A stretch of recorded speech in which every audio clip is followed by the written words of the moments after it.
Yo, yo, yo.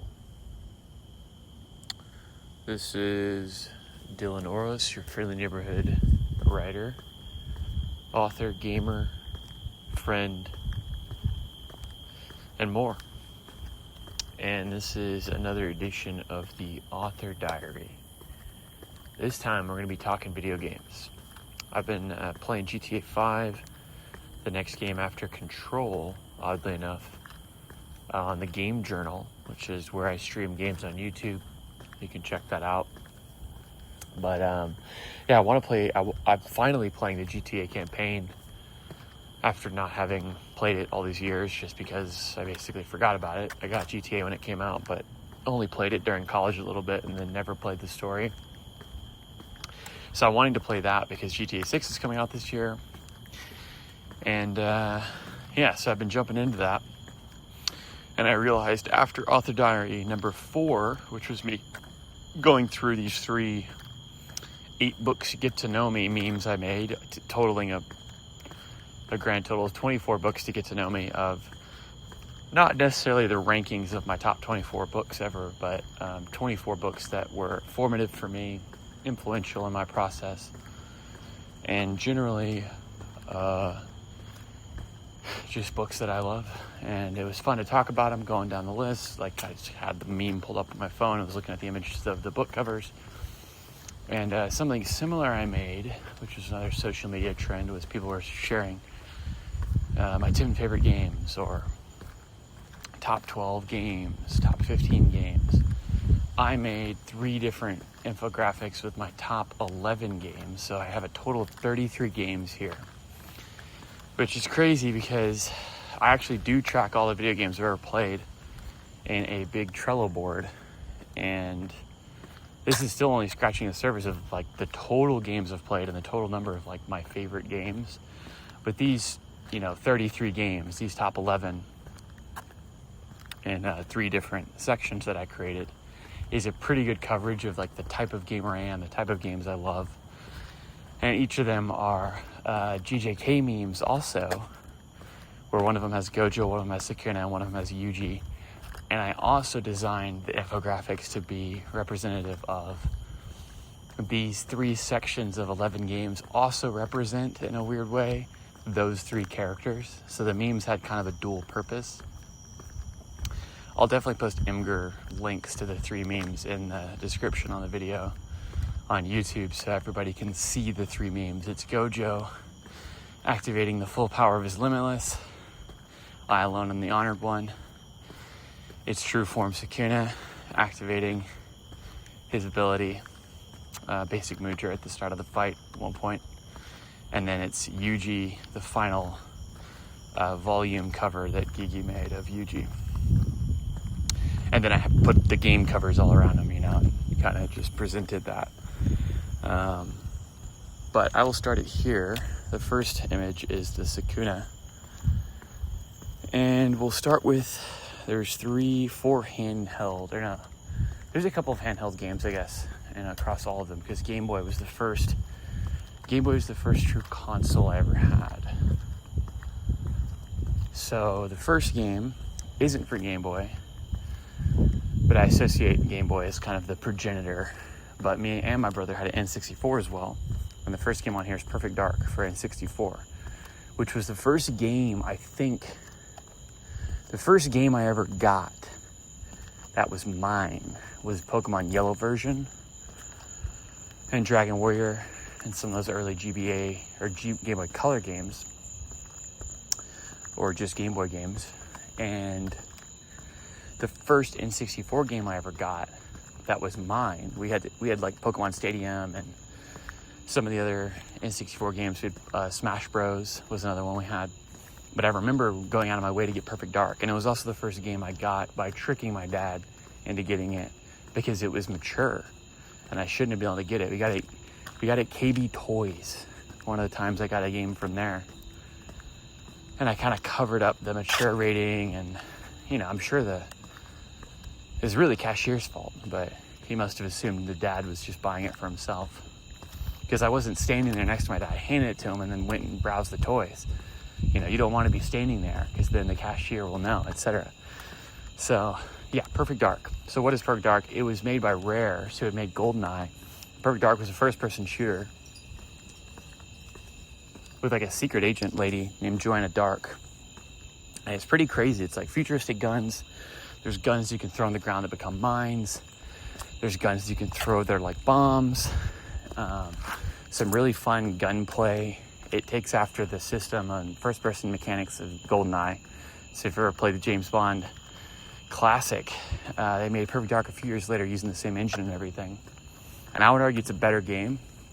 It's more imaginative with the storyline. There's like aliens and monsters in addition to crazy Spec Ops battles and stuff. Really cool game. And the hero Joanna Dark is just like, she's British, sexy voice, really fun character to play. And Perfect Dark's one of those franchises. There was another game that came out for 360. There was a launch game called Perfect Dark Zero that people shit on and did not like. I actually thought it was a pretty good game still, but it definitely wasn't one of the better Xbox 360 games. It was a launch title where, Rare was kind of on their way out at that point. You could read about the story of Rare online. It's pretty sad because they're responsible for some of the best games, Rare also made Banjo-Kazooie. So they're like formative for N64 with Perfect Dark, GoldenEye, Banjo-Kazooie. So Perfect Dark is a special game to me because it's one of the first games I remember like consciously buying and then going home and playing it. And of course it was pretty hard but it was also a game that there's a bunch of tricks and like Easter eggs and cheats you can use. There was another game I remember going over to a friend's house to play, and he was like further in the story than me and was doing like advanced missions and being like, oh wow, you get to do this at that point. So Perfect Dark 2000 I think is when it came out, and 64. The next game on my list is Advance Wars Dual Strike. So you could say Advance Wars as a whole is a game series I love. I've played all of them, but Dual Strike was the one I played the most. That was the Nintendo DS game that was split screen. You had another screen on the top where you can do different types of abilities. Some of the maps had 2 levels to them. But Advance Wars is a turn-based game where you control a small army. You have artillery, you have aerial support, you have tanks, you have infantry.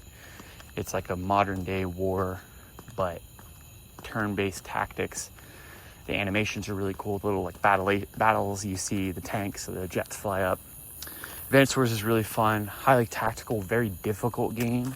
You actually have to figure out how to maximize the powers. That's really how it works. Each commanding officer has powers.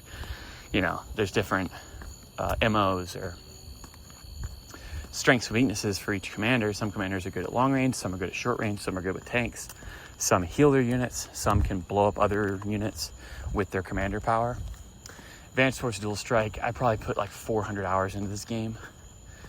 I remember playing it all the time. I remember trying to get, whatever the maximum 3 stars was on every map or whatever. Dual Strike, really good game. DS was one of those consoles I played the heck out of, and I also got the 3DS later. And naturally, the next game on the list, which is also related, this is the game I got a 3DS for. I got one refurbished on eBay because I wanted to play this game so bad. Fire Emblem Awakening. I read the IGN review for it, and I was like, I gotta play this. This is during college. I was like, screw it. I'm studying all the time. I'm gonna get a 3DS. And I got it, and it was awesome. Advance Wars. Fire Emblem Awakening. Easily one of the best games I've ever played in general, but definitely one of the best tactical RPGs. Fire Emblem's like Advance Wars, where it's the same concept, grid, Final Fantasy Tactics style, turn-based combat. But Awakening had a really good system. First of all, the animation's really cool. It was 3DS graphics. You have your knight with the lance running in to attack the enemy, but the crits and the magic, the assassin. If you ever played Fire Emblem, you'll know the animations of the fights are one of the best parts. And I thought Awakening did it pretty slick with the 3D. And then you have the time travel storyline where you get in and you're like fighting with your daughter who isn't born yet, but is going to be born, and she's really strong. Chrom is the main character. He's kind of like Marth which is like the OG of Fire Emblem. And then your daughter's name is like, I don't actually remember, Mia or something. Yeah, but basically Fire Emblem Awakening was special for the graphics, the 3D, 2D graphics that they have. And then it also had really good relationship and, soldier connection mechanics where you could have characters enter into relationships and have children. And through the time travel mechanic, the children grow up and are like some of your strongest soldiers because they'll adopt and gain the stats of their parents. So Fire Emblem Awakening had a really complex family tree character combiner system, basically, because if you had two goated characters, you could basically just match them up, given they're male and female, and then the kid they have is going to be like a super soldier of their abilities. So there's actually a lot of strategy how you match people up, but then you also have like the RP of like, I want these characters to end up together. It was like a full-on dating sim conversation mode within the game, which is really cool. So Fire Emblem Awakening was like a revelation. You go read reviews on this. This started a whole resurgence of Fire Emblem games that all based themselves off of this kind of like core gameplay additions they made with Awakening. Three Houses, Fire Emblem, there's a few more. I didn't play those because they were like for Switch and went beyond me, but Awakening definitely had some impact. This one came out in 2012. I believe Advance Wars Dual Strike came out in like 07 or 09. So I'm like thinking about these games and the numbers. Okay, the next game on the list. So we've gone through Perfect Dark, Advance Wars Dual Strike, Fire Emblem Awakening. The next one here is Chrono Trigger. So Chrono Trigger predates all these games. This is probably the oldest game on my list, other than Pokemon Yellow version, which is on the next meme. But Chrono Trigger, I'm specifically dating it from when I got it on 3DS, which I think was 08. So I played Chrono Trigger for the first time. It originally came out on Super Nintendo in like 95. Of course, I would have been like 2 years old. I wasn't playing video games at that point. I got Chrono Trigger because it was considered at that point in 08 like one of the best games ever made. They ported it onto DS, Nintendo DS handheld. So that was the first time I played Chrono Trigger. Oh my God, I fell in love. Chrono Trigger is a game that you play it and you realize two things. One, this game influenced everything that came after it. It's kind of like the 2001 A Space Odyssey of games. But while it did influence things in like every Final Fantasy game that came after it, every JRPG, and a lot of like combat systems specific to turn-based, but like kind of active time bar stuff, which you see in Final Fantasy VII and so forth. Final Fantasy VII and this game are kind of closely related because they both were developed. This game, Xenogears and Final Fantasy VII are three of my favorite RPGs that I associate with each other, basically. But Chrono Trigger had a really, really good combat system, a really good storyline, more time travel craziness. The whole game is about time travel. You're trying to go through time to save the world from this like impossible being that's going to be born. At the end of time, you're trying to go into the prehistoric era, your modern day, and then also futuristic era with robots and stuff in order to like meddle with time to defeat this creature. And you have this crazy party. There's all these different abilities. You have abilities you can combine together. Overall, Chrono Trigger, I mean, you can go read the reviews if you've never seen it, heard of it.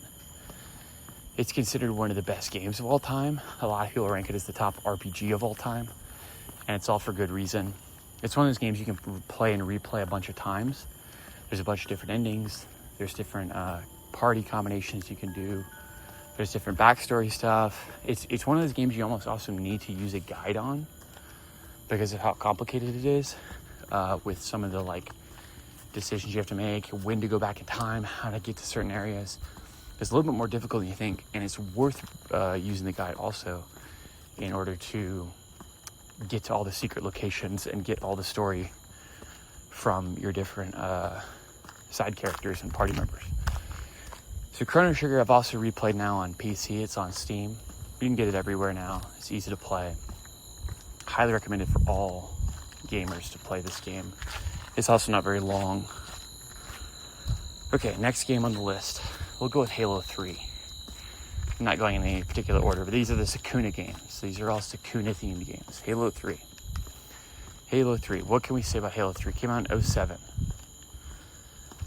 Master Chief, the story, the end of the story, basically, of Halo.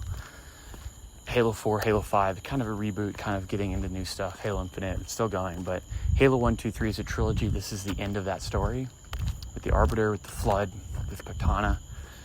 So I always think of Halo 3 initially from the story perspective, because that's where I was initially invested. Halo 3 is where I got into Halo multiplayer. I'd played some split-screen Halo 1 and 2, of course, but I had not played a lot of it, and I was never into multiplayer. I never actually played online Halo 2. It was all LANs and like just playing, at friends' houses. So Halo 3 is like, okay, I'm going to get Xbox Live for the first time. I remember getting Xbox Live and being like, wow, Captain Pooh was my name. Which is really funny to look back. And it ended up getting banned because Microsoft got rid of bad words, which Pooh, for whatever reason, triggered that. And that's when I had to change my name, and I had to really think about username. And that was the birth of Zorro being my, like, forever username, is because Microsoft banned Captain Pooh, and I had to change it. And I was like, well, I get a free name change. I better choose something good. And the rest is history. So Xbox Live, Halo 3, multiplayer. I'll never forget going and playing Halo 3 LAN for the first time, where we had like a full party of like 8v8, or like 4v4 rather. We landed up and we're playing at a friend's house, and I remember like getting the top score and like figuring out like the AR and how to bash and throw grenades right, and BR and battle rifle, assault rifle. Getting into the gunplay and the lore and the religion of Halo was a baptism, right? And then you got hooked, started playing online, started hunting the Hayabusa armor. I think I got up to Colonel as far as my rank, which is pretty high. I played a lot of hours of Halo 3. Halo 3 and Call of Duty both came out in the fall of 2007 during high school, during a freshman year of high school. And oh man, we were going ham. We were playing. But yeah, Halo 3 is fantastic. Still holds up today. Still fantastic gunplay. You can still play it like multiplayer, whether it's LAN or online through Master Chief Collection, and it's still fun. It still works.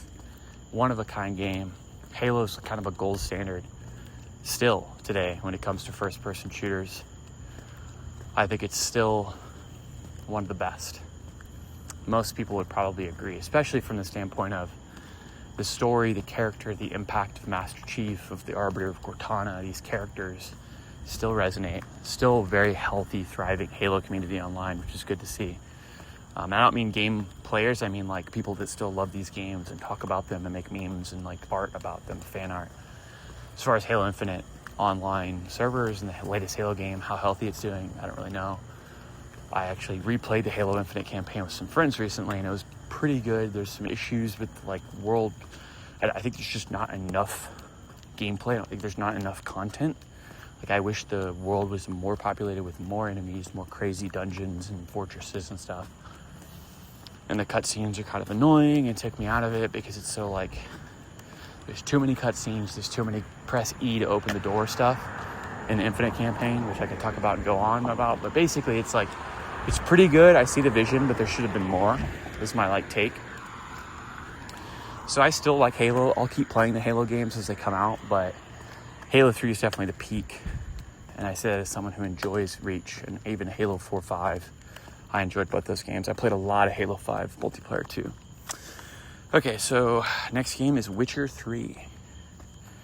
So I'm kind of going out of order because it's hard to talk about Witcher without talking about Elder Scrolls first. So I'll talk about Oblivion first. Elder Scrolls 4 Oblivion is also on the Sekiro list. And Oblivion. Oh man. One of the games I've played the most in my life. Elder Scrolls 4 Oblivion. So this is a game that I saw at a friend's house. My brother had it, and then I also saw at a friend's house somebody playing it. And like I got to play it and demo it there. And it was the Battle of Kvatch. He was using a sword and lightning. I was like, whoa. And I'd seen my brother play Morrowind. I never got into Morrowind because I didn't have it yet. I later got Morrowind on Xbox. But Xbox 360, I got an Xbox 360 in order to play Oblivion. So I saw it at a friend's house and I was like, oh my God, this is so much fun. I love the music too. And I was like, I'm literally gonna like mow lawns like crazy this summer so I can afford a 360 from Fry's. And I had a Fry's gift card for $100. So I was like, okay, that's the down payment. And I had to make up the rest, which was like another $300 because Xbox is like $400, right? So I was like, I'm gonna work my ass off this summer, mow lawns, save up. And that's what I did. And I was like, I remember that quest of like, I'm doing this all for Oblivion. Then it wasn't even the end of the summer. I make enough and then I go and buy the Xbox. And I got Perfect Dark Zero because it was on sale. I got a few games. And then I got Oblivion. And Oblivion is like the ultimate RPG simulator, full open world, amazing music, amazing world building. You can read books, you can sim time, everybody's got their own schedules.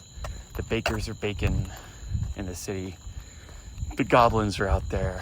The Daedric Oblivion gates are opening everywhere. Oblivion it's the spirit of just like walking out into the open world and like looking at a mountain or a hill in the distance and being like, I want to go there. And then going there and finding some crazy cave with like a hidden vampire journal that you read and realize there's something terrible that happened here. You find a chest, you find the master vampire, he's waiting for you.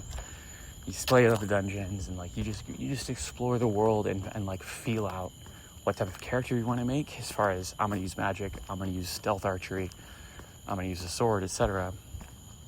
And there's a lot of things that Oblivion does with the storyline and with the writing and the characters. I think it's stronger than Skyrim. And I think it strikes a good middle ground on the RPG elements, not being quite as hardcore as Morrowind, which turns some people away from Oblivion, where it's like a little bit easier and more accessible. But some people like that more. And then Skyrim did that further. So there's actually a middle ground now between Morrowind and Skyrim, which is Oblivion. We have the level up system working a little bit more like a classic RPG. But then the quests and the crafting system, the quests are stronger in writing, I think, than Skyrim. But the crafting system with potions and magic is not nearly as robust and strong and customizable as Morrowind, which I think is a step down.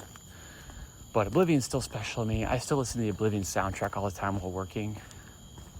I think it's one of the best RPGs ever. I've played it upside down, frontwards, backwards, all the DLC. And then they remade they did a remake for Oblivion that came out last year that I played a little bit of, which was fun. And I think it improved the game a lot, actually. Okay, so then I'll do Witcher after this. So Witcher 3. So I went and played Witcher 1, 2, and 3 back in like 2020 or 2021. And that was in an effort to, I wanted to finally play those games. I started learning about The Witcher from reading the book. I read The Last Wish, and then I had the idea, actually, after reading that, and I was already into Ari Salvatore's Drizzt books, and that's whenever I sent a letter to I was an avid reader of official Xbox magazine. I had a subscription for a year or so, and I would read those issues as they came out, and I only sent a letter to one of those magazines once, and I got into the magazine because I sent a letter about the fact that they turned the Witcher books by Andrzej Sapkowski into a video game, and I asked if that was going to be a trend that would continue with books being adapted into video games. And I asked about Drizzt. I was like, it'd be really cool to have a Salvatore Drizzt video game where you're playing as Drizzt with dual swords and you're fighting enemies and you summon Guinevere and all that. And they put me in the magazine because like, yeah. But then they talked about how The Witcher, which was slated to come out, I think I sent that in like 2008. The Witcher came out in 2007, but it wasn't on PC yet. Or it wasn't on Xbox yet. It was only on PC, and they basically said the port that's coming to Xbox may be delayed now.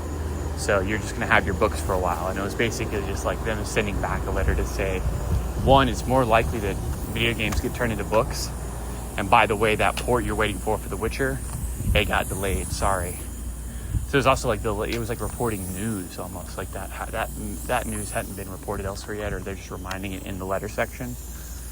But I'll remember that because I was like, I was like talking about The Witcher, but I'd only read one of the books, and I wasn't like a super fan. It was just like a cool question that I thought to ask. And sure enough, it gets in the magazine. And then from there, I played, so then fast forward, and then I was like, I'm going to play the Witcher games. They're like some of those games you can get on Steam or GOG for like $1, the first two. And everybody talks about how they're clunky and all this and that. And I was like, I don't care, I'm still going to play them. And turns out Witcher 1, 2, and 3 are really fun games, really well written. You can see why they had great reviews. It is a little bit clunky. And I think the first game, especially like the combat, you have to get used to. And there's some weird things that like you aren't used to if you're used to playing modern games. But once you get the hang of it, it's not difficult, certainly. And while it may not be, I think the Witcher combat is better. Witcher 3 perfected it. And like the Witcher 3, I think combat systems are very good. It's actually like very fun. Witcher 1 and 2 have the clunkiness, but I think they're still kind of more engaging and better than a lot of RPG combat. Like I think a good comparison to Witcher 1's combat is kind of like Assassin's Creed 1. Assassin's Creed 1's combat's smoother and pretty much better, but The Witcher took the same idea of like being surrounded by enemies radial and then like having to dodge and then having to string together attacks in the right way. You can't just clobber people, you have to like time it and like and chain your attacks together. Anyways, I played through all the Witcher games, got to Witcher 3. I really liked Witcher 2 too for the storyline. And there's some really, really good characters, really larger than life characters you get to meet. Like other spies and especially like the other sorcerers. They're all women. And some of them are like romantic objects or figures. But then others are like villains and they betray you and whatnot. But I mean like objects, like objects of your desire, I mean it in that way. But yeah, the Triss versus Yennefer love triangle, which is like the classic Geralt. Who's he gonna date? Who's he gonna end up with? And it's really Yennefer's like the fated love and kind of the canonical, lore accurate love because they literally have like a wish connecting them. But Triss is another like really important character. Anyways, Witcher 3 is really fun because they took the quest, the really serious, engaging quest writing and kind of the like mythical lore of Witcher, which is that what you're seeing as far as like the lore of characters being cursed or monsters or haunting, paranormal things happening, it's never what you think it is. There's always a little bit of a twist that goes further than you think. And sometimes the monster is the hero, sometimes the villain is the person you least expect. It's a mystery story repeatedly at heart. Like Geralt it's best to think of Geralt as he's like a mythical monster detective. He's like Batman, but for like fairy tales. So his job is to figure out what's going on and how to break the curse. And sometimes that means just going and hunting down a monster. So he has to like, follow tracks and like do the physical stuff and like not get poisoned by it or come up with a countering weakness through his potion crafting and his alchemy to be like, this is the thing I need to hit them with to weaken them, then I can slash them with my silver sword and kill them. Or it's always like some trick, So it's a game that's like about investigation and then also diplomacy. You have to negotiate with characters. You have to hide things, you have to reveal things at the right time. There's a lot of social dilemmas and social games and that, and there's different endings, different outcomes for the quests. So Witcher 3 is a very engaging story-based game, and then the gameplay and the graphics and the open world is a beautiful game. You have your horse Roach, and you can traverse across the landscape. There's places that look like Italy, Toussaint, and then there's like monstrous swamps and graveyards and castles and underground caves. Witcher 3 is like a fully realized like Skyrim level experience, or Oblivion, like Elder Scrolls level experience. But you could argue Witcher 3 has a beat with combat, and I think the writing and characters of Witcher 3 are much more memorable than any Elder Scrolls game, which is why a lot of people consider like Witcher 3 when it came out was like the gold standard of RPGs. This is the modern RPG legend. Witcher 3 came out in 2015, so it's been out a long time, but they also released some DLC for it that's really bomb, Blood and Wine, and the other one, like Hearts of Stone. Really, really fun. I played both of those as well. And then they're actually releasing a new DLC this year for Witcher 3, so people have been talking about it again, and I'm probably due for a replay. I did a full completionist run where I basically did everything, but I only played the game once, so I definitely want to replay Witcher 3. I was a Griffin armor guy, though. That was my chosen Witcher set of armor. The Griffin really powers up your... There's a sign you throw on the ground whenever you're fighting in it. You get like buffed attacks and whatnot. And now is the sign I use the most. So, okay, that's Witcher 3. Next, we'll do Planescape Torment. So Planescape Torment is really special. Another story-based game. It's a game that I associate with Disco Elysium, as like this Disco Elysium was kind of the spiritual successor to Planescape Torment. Planescape Torment came out in 2000 or 99, I think, 1999.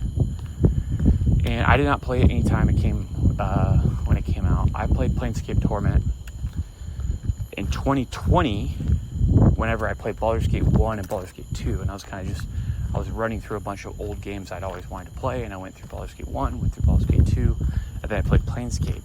And I actually liked Baldur's Gate 1 a little bit more than Baldur's Gate 2, even though people consider Baldur's Gate 2 like the best. I thought Baldur's Gate 2 was like too hard, which I guess makes me sound like weak or whatever, but like it was just a little bit too difficult. And maybe it's because I didn't power level. I should have been leveling up more, but I also liked some of the storylines and side quests of Baldur's Gate 1 better. But they're both legendary games, both really fun, and they're not even necessary to play now because they're so old, but you do play them and you see the progression of how Baldur's Gate, the RPG and the quest writing of Baldur's Gate, and like the party dynamics of Baldur's Gate really informed, Mass Effect, KOTOR, all these BioWare games that came out later are like informed by Baldur's Gate, so you can see how it's foundational. And then Planescape Torment took that idea of like the party D&D based RPG, isometric RPG game, and they threw it in a crazy Planescape setting, which Planescape is like the space in between the planes, where different power brokers and figures that are maybe exiled or on the run, or criminals or shady figures go in between planes to make deals between figures from other planes. So it's hard to explain, but the Planescape setting of D&D invites some really weird world building and some very weird creatures and characters and events. So Planescape allows you to go into the interdimensional realms. You can deal with Illithids, you can deal with gods, chaos entities, elementals, etc. And the writing and the storyline of Planescape Torment is one of the best I've ever seen. I think one of the best stories ever told. I think one of the best ways to utilize the game as a format, because it's a game that embraces the ludonarrative stuff about dying repeatedly, which is what every game is. And it's like, oh, you die, and it's like kind of the game resets, and that's not part of like the actual narrative. In Planescape, when your character dies, you just wake up again because you're an immortal. That you can die, but you always wake up, and you have amnesia. So the game is about discovering your past. You've lived tons of lives, you've been killed a bunch of times. Who are you? Where did you come from? Why have you died? What kind of life did you lead? And how does that inform who you actually are and what you should be doing? Because the game is very existentialist. It's kind of like drawing the conclusion that no matter what you've done in your past, you can make new choices now. And the fact that you remember your past means you're a different person than that anyways already.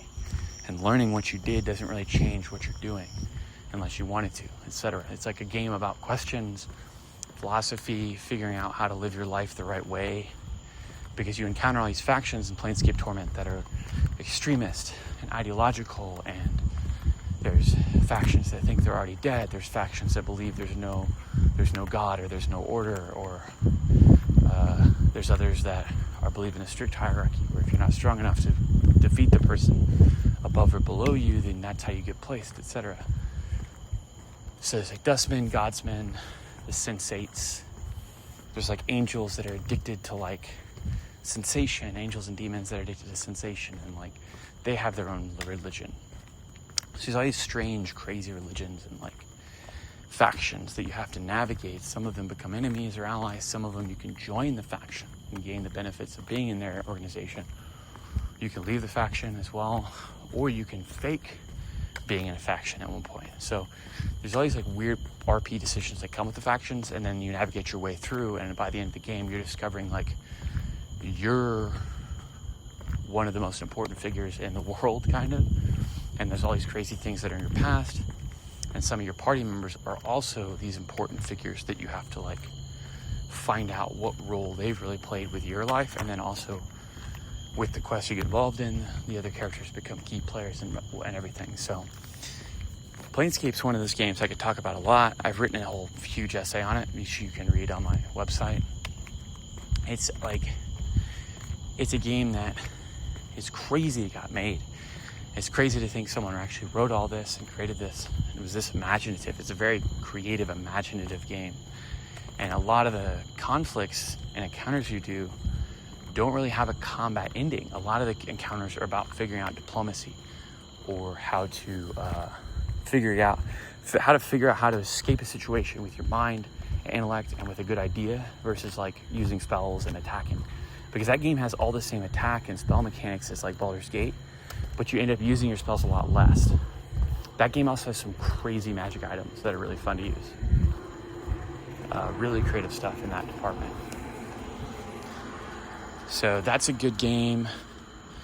Planescape. Okay, so this is the final 3, and this will be the end of part 1 for the author diary number 5, the game talk, or the game walk. Similar to the book walk, but now with these games. So the last 3 games I interconnect. They're the 3 non-Souls named Souls games. Elden Ring, Bloodborne, and Sekiro. And these games, FromSoft changed my life, but in the most, in the complete reverse way of most people that have been these Souls fans who have been playing the game since Dark Souls or Demon Souls, even before that. I played my first FromSoft game with Elden Ring. Elden Ring was the game that got me into it because it was so hyped up, and I'd put off playing Dark Souls. I wasn't even really interested in them that much. I didn't have a huge plan to play them, but I knew they were cool, and like people talked about it for a while, and I was like just intimidated of like, oh, once I get into that world, it's going to be like, oh man, I got to figure out how to play games again. Because Elden Ring came out in 2022, and it became this big event. Everybody's hyping up, and I was like, all right, me and all my friends, almost like the last time we did this was like, what, Diablo 3? Or, I don't know what game we like. There hasn't been a game like that in a while, so. And it wasn't one we could even play together necessarily, because like a lot of my friends had it on console, but, we decided to all get the game at the same time. And we all played it, and it was this big event of us discovering the bosses at the same time and figuring out where to go, and watching people online discover new things, and all playing through it on Discord. Really memorable time, Elden Ring's launch. And of course, easily one of the best games ever made. Has a really fun world, just crazy imagination, crazy monsters. You're discovering things you didn't even know were possible. Really fun inspirations. I mean, Miyazaki and the different characters and monsters and the animations and how they come up with some of this stuff is just, Elden Ring's like one of a kind. And that game like hooked me up, opened my world and my mind to the possibility of these games. And then quickly right after that, the first game I played after Elden Ring was it was Bloodborne. It wasn't Sekiro. Ooh, that's a giant spider on the carpet, on this concrete, I mean. It was Bloodborne. So I got Bloodborne on sale on PS4 as a digital purchase for like, $10 or whatever. Played Bloodborne. And then right after that, I played Sekiro. So Bloodborne is like Dark Souls, but it's Castlevania, Victorian London, vampires, werewolves, sonic beasts, elder gods, blood moon, crazy monsters. Bloodborne's like the ultimate nightmare, gothic adventure. It's third-person Castlevania, and it's right up my alley. It hit every note you want to hit. It surpasses your expectations. Some of the bosses, some of the music's so transcendent that like you get completely raptured. Like Bloodborne could be the best of all the From Software games. A lot of people discuss these things, and like it's all subjective and whatever your favorite is, but objectively, in a lot of ways, Bloodborne does things with atmosphere, with story, with theme. The theme of Bloodborne of like, miracles, medicine, science mixing with religion, motherhood, birth, the terror of bringing life into the world and not being able to control it, and copulating with entities and aliens and gods that don't have your interest at heart and that are corrupting you and transforming you, the old blood, all the crazy stuff going on in the Bloodborne storyline is just raw meat, just red, raw, righteous meat. It's really satisfying to play. And Bloodborne's greatest flaw is that it isn't on Steam, and they haven't done a port or a remake yet. People talk about this for years. The Bloodborne is finally going to get a remake. It's finally going to get a port. A remaster is what people talk about mostly. That's like the middle ground. But it doesn't even have a port. You could just port it to PC and they won't do it. So Bloodborne also doesn't have a sequel. A lot of people think of this new game, Dusk Bloods, which is a Switch exclusive. Thumbs down. I won't even get to play that game. This is kind of like a spiritual successor to Bloodborne. So people are super pumped about this, but it's going to be only on Switch, at least at initial launch. Elden Ring, Bloodborne, and then Sekiro. Sekiro, another special game, the ultimate ninja / samurai game where you kind of play as both, where it's a sword battling game where you only have one sword and you're supposed to deflect. So it's not fully like an RPG, it's more of an action game, kind of like Ninja Gaiden, but perfect gameplay, perfect system with the posture bar and the deflections. And it's also a stealth game with like ninja. A lot of the game requires you sneaking around and like doing stealth kills to figure stuff out. And then the bosses are just Genichiro, Ishin, Ao, the ape, all the ghosts and demons and crazy stuff. Sekiro is one of a kind. It's really one of the best games I've ever played. I mean, Sekiro, Bloodborne, and Elden Ring are solidified as just this trio of, I think, perfect game experiences, like peak culmination game experiences. And I speak from it that way almost because that's how I played them, where I came to those games after having played all sorts of games, and after playing games that have like done stuff like that. I've played games that were like the difficulty level of Souls and the dodge and the reflex and the back and forth stuff, but I never really played the king, I never played From Software, I've never played Miyazaki. And then once I got that, it's almost like it has the effect of not ruining other games, but after playing those games, everything kind of does get compared against them. And I'm still waiting to play Elden Ring as like a co-op experience, because there are mods on PC to let you play like a free-flow co-op of the full game, where there's no loading in and repeatedly having to summon people. It's just like you drop in and drop out, which is something I think would be really fun to do with like 3 or 4 people that were committed to playing Elden Ring as a group. That would be really dope. And then of course Sekiro and Bloodborne are just games you can replay like once a year and like kind of just provide yourself that experience till the sun goes down. Okay, so that's the first 11. I'll do this author diary in 3 different segments. This will be the end of segment 1. It's about 45 minutes on these first 11 games. It's a pretty good pace. So these are the first 11 games to get to know me, and we're starting with Perfect Dark, Advanced Wars Dual Strike, Fire Emblem Awakening, Chrono Trigger, Halo 3, Elder Scrolls 4, Oblivion, Witcher 3, Planescape, Torment, and then Elden Ring, Bloodborne, and Sekiro to round it out. So these are the first 11 games to get to know me. This is the end of part 1 of the book walk, the game walk, or the game talk, if you will.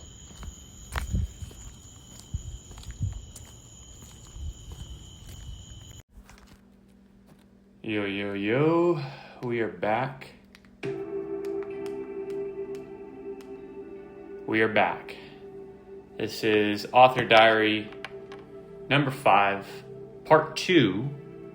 As we're left off previously on the first 11 games. Now we're going to get to the next 11 and 11 after that. This is the game talk. The game talk.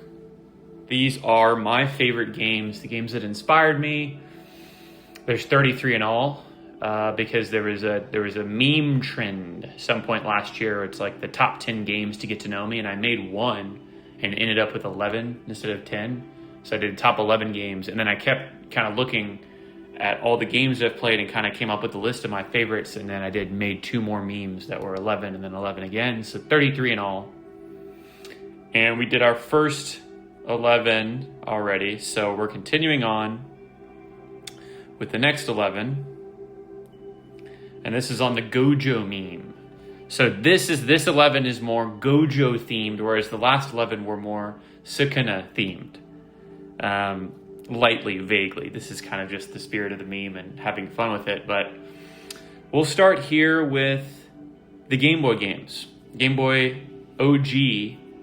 Technically this is the first game I ever got. This is Pokemon Yellow version, special Pikachu edition. That's right. Got some fresh coffee.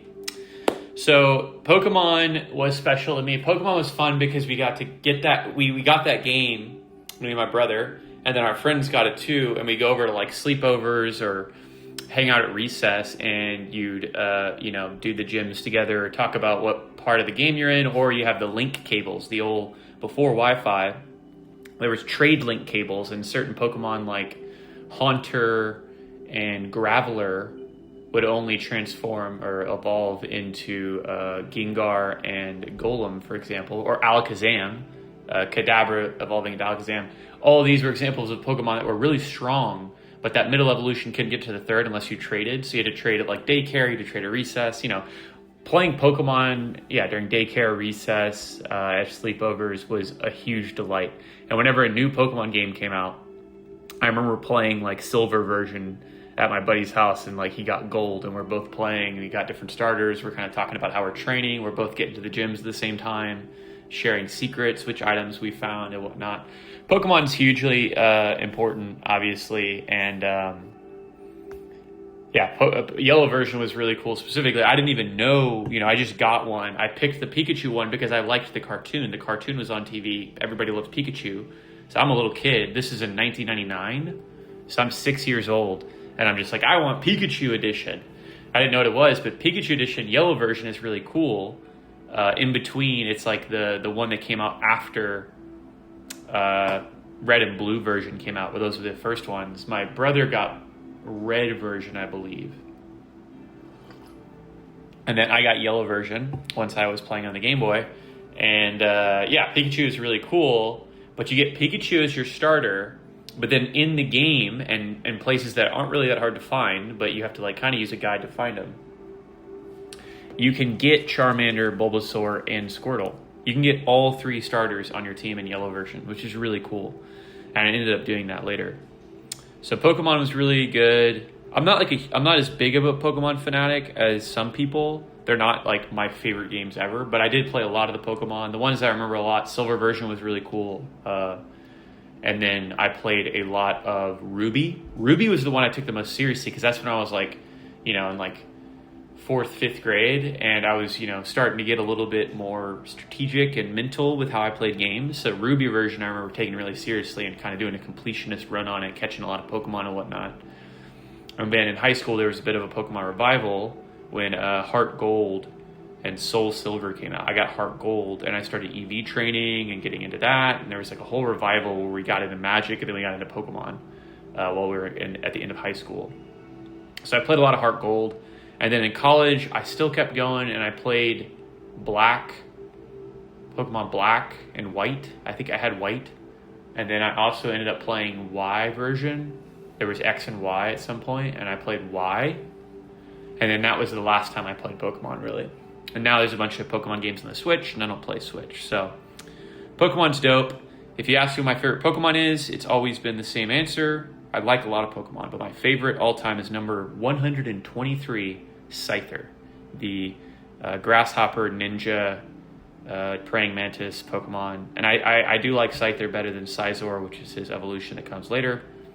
But Scizor is definitely like a stronger Pokemon. But I used to EV train Scythers, and I used to name him Koga, and Koga the Second was my goat in Heart Gold. So moving on from Pokemon, next to it I have on Game Boy Advance Golden Sun. So Golden Sun was really my Final Fantasy. So Final Fantasy is the classic, and I discussed Chrono Trigger last time in the 11 before as one of my favorite RPGs, but Golden Sun predates it because Golden Sun came out in 2001. I was in 3rd grade on Game Boy Advance. I'm playing Golden Sun, I'm playing Advance Wars, and I'm playing like Castlevania, Onimusha Tactics. I had all these weird Game Boy Advance games, but I was like super into, action side-scroller games and then RPGs. But I didn't play. I played Final Fantasy 1 on DS later, and then I played Chrono Trigger later on DS. But this is Game Boy Advance. Golden Sun by Camelot, I believe, is the developer, and it's a Nintendo game, and very fun. It's a Final Fantasy kind of evolution game. Pretty cool CGI graphics, light CGI graphics. I really like the design of the characters. I like the color schemes. The guy who had fire, he's red. The girl that was ice is blue. There's a wind guy. And then your main guy, Isaac, is earth. And I also really like their names. Isaac was really fun. There's a Golden Sun sequel I played as well. Golden Sun was really challenging. The puzzles are difficult. The combat's pretty hard. I think that game is really challenging. And it made me really think. I had to look up guides. I had to figure that game out. I remember struggling with it and getting frustrated too. So it was one of those games I had to work through. Golden Sun's super dope. It's a game that I'd want to go back to, and I'd already would have replayed it, but again, I don't have a Switch, and it's one of those games that's only on Switch or whatever. I could emulate it or whatever on my PC, but I haven't done that. But yeah, so I played Golden Sun, and that was kind of my first experience of the Dragon Quest, Final Fantasy type of game. And then I ended up playing Final Fantasy VII on PC later, ended up playing Chrono Trigger, but I haven't played any Dragon Quest games. I've played Dragon Warrior Monsters, and you could technically put Dragon Warrior Monsters, Tara's Adventure, and the original Dragon Warrior Monsters on Game Boy Advance, and Tara's Adventure I got later, but Kevin had both. He had Kobe's Adventure and then the original. You could put that next to Pokemon. I played just as much Dragon Warrior Monsters as I played Pokemon. I really like the Dragon Warrior Monsters games. They're really inventive in how you can breed the Pokemon to arrive at your goats. And I remember working really hard to get all the chain of breeding right to get a Draco Lord 3, the dragon, the evil dragon guy. Draco Lord 3 Grand Slime was one of my goats. The big slimes, like Gold Slime, Grand Slime at the end of the slime chain are absolutely insane monsters and can almost beat anything. So I had a Grand Slime that I worked really hard for, and then a Geno Cyto, which is the super evolution of one of the S-Class Cyto Demon has an evolution. Anyways, Dragon Warrior Monster fans will know that's a pretty solid team. Draco Lord 3, Grand Slime, and Geno Cyto. Those were my goats.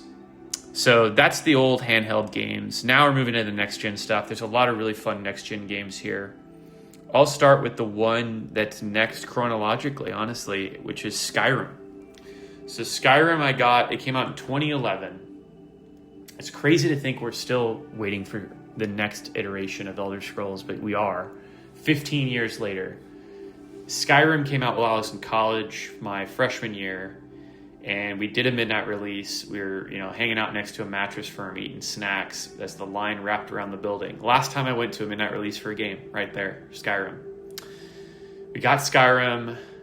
I didn't have any classes or whatever, early. I didn't have classes on Monday. So I had a full weekend plus Monday to just go poop socket and go crazy. I played the hell out of Skyrim. Skyrim was a revelation because Elder Scrolls 4 Oblivion, which was in the previous 11 that we talked about, one of my favorite games, one of my favorite RPGs, really got me into the RPG experience on Xbox 360. So I was super hyped for Skyrim. I had read all the magazine stuff. I'd seen the trailers. I knew it was going to be dope. I knew there's dragons and shouts and all this crazy stuff. But Skyrim is, as I played it, it was like this immediately was my favorite game of all time. If I look back on it now, playing all these new games I've played post Skyrim, I don't think it's my favorite game ever, but it's in the running and it's in this list for a reason. And Skyrim was a revelation. Awesome questing. Really fun gameplay. The first time through, I did the Fighters Guild and I became a werewolf.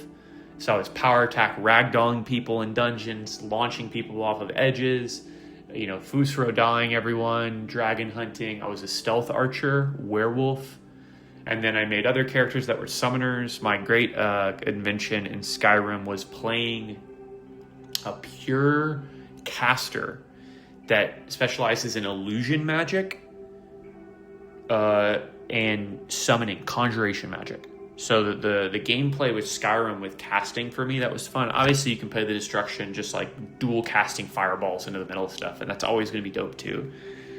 But I eventually got to the point where I was like, all right, what's the most fun way to do a caster? Where I'm like, literally, I don't even want to draw my sword and do melee as a secondary thing. I want to do pure casting and be able to control the battlefield. And this is what I was able to come up with. You use illusion magic, which has fury, which makes people go insane and attack everything around them. The limitation of fury is you need to have your illusion magic strong enough to meet certain thresholds, like 25, 50, 75, in order to hit certain enemies if they're strong. Like you can't basically fury something that's stronger than you. You have to be leveling up your illusion. But if your illusion's strong, you walk into a dungeon, whether it's beasts or people, it's like kind of there's teams there and like they're going to work together to defeat you if you're coming in. You fury a few of them. They start attacking people. The other guys have to respond. Then you start conjure magic. You summon like a tiger, you summon a beast, you summon a skeleton, whatever it is, summon a zombie. You start saying that against them. Then you start doing lightning magic or fire or whatever from distance, ice magic. If there's somebody's running towards you, got to slow them down, ice magic. If it's someone getting attacked by your foes that you want to weaken more, you do fire magic. And then lightning magic you do on spellcasters to drain their mana. So you have that little, you have to know those things in order to maximize yourself. But then as stuff gets killed, fury guys start killing guys, your conjuration finish somebody off, you immediately raise them from the dead. Necromancy, boom. You bring back that guy. Now he's fighting. And you can see how you just create like a little micro army of guys you're turning using charming magic, basically. Fury, illusion magic is charming magic. You charm people, you summon guys, you kill dudes, you necromancy the dudes that you got killed, and then eventually it's just a tide that keeps growing. And that was super fun. That you create a lot of really comedic situations too that are fun. If you like stream the game, you can create really fun scenarios that you can try to like pull into highlight reels and stuff. But Skyrim's a joy. Skyrim was really fun with the dragon powers and the words of power and having to find all the walls and the dragon mask, the secrets in that game, the dungeons, the ideas, all really strong. Skyrim's awesome. And I made a joke post today about the gaming industry's dying and we need God Howard, as in Todd Howard, the developer and the main president guy of Bethesda that's been developing the games there since Morrowind, I believe. He's, one of my favorite developers of all time, but there's a bunch of memes about him now because, Bethesda's taken so long to make Elder Scrolls 6 that people think, they don't believe his lies. He's betrayed everyone. People have like a lot of dislike. A lot of it's memeing, but a lot of it's like, based on reality. Bethesda, like many companies nowadays, fell into the trap of, wait, we can make an MMO and get a subscription fee and get microtransactions, and people can buy like levels or items or mounts or whatever. Horse armor. Remember the horse armor debacle of Oblivion? Bethesda is responsible for a lot of the modern trends in gaming, both good and bad. Good being like open world exploration, building a living, breathing world where the NPCs feel like they're really alive and they're doing things. Bethesda was a pioneer in that. But Bethesda also created DLC, horse armor. DLC that was both expensive and unnecessary and kind of silly, but people would buy it because they're selling it, right?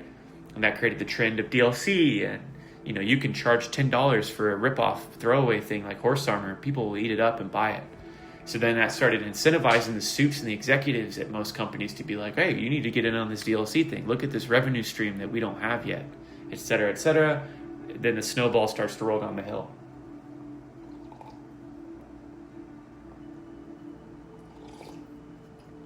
Doing a little lore crafting there for you on the history of Bethesda, but ultimately, I think Elder Scrolls 6, the gaming industry is in trouble.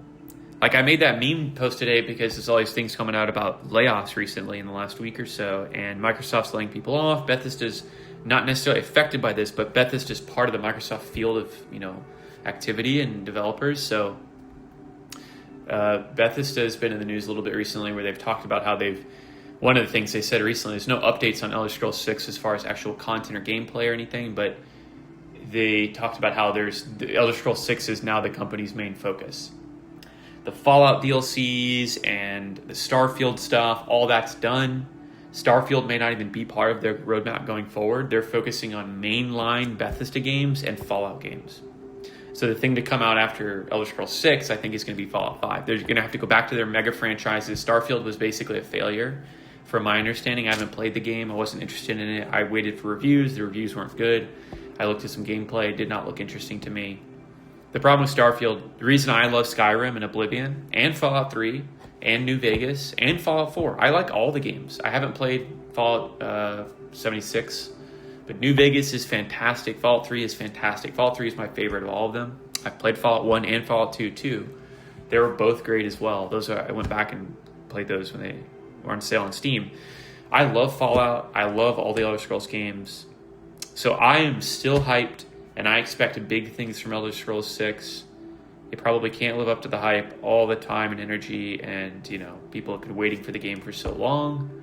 But I have faith in God Howard, and I think he can save the gaming industry. And I'll close out on that with the Skyrim. But I think Elder Scrolls 6, wherever it is, elsewhere, Hammerfell, the Argonian swamp place, who knows? Black Marsh, I think. Wherever it is, I will be there. And hopefully it's absolute cinema. Okay, next. We'll just move down the line. Spider-Man 2018. So Spider-Man 2018, that game came out.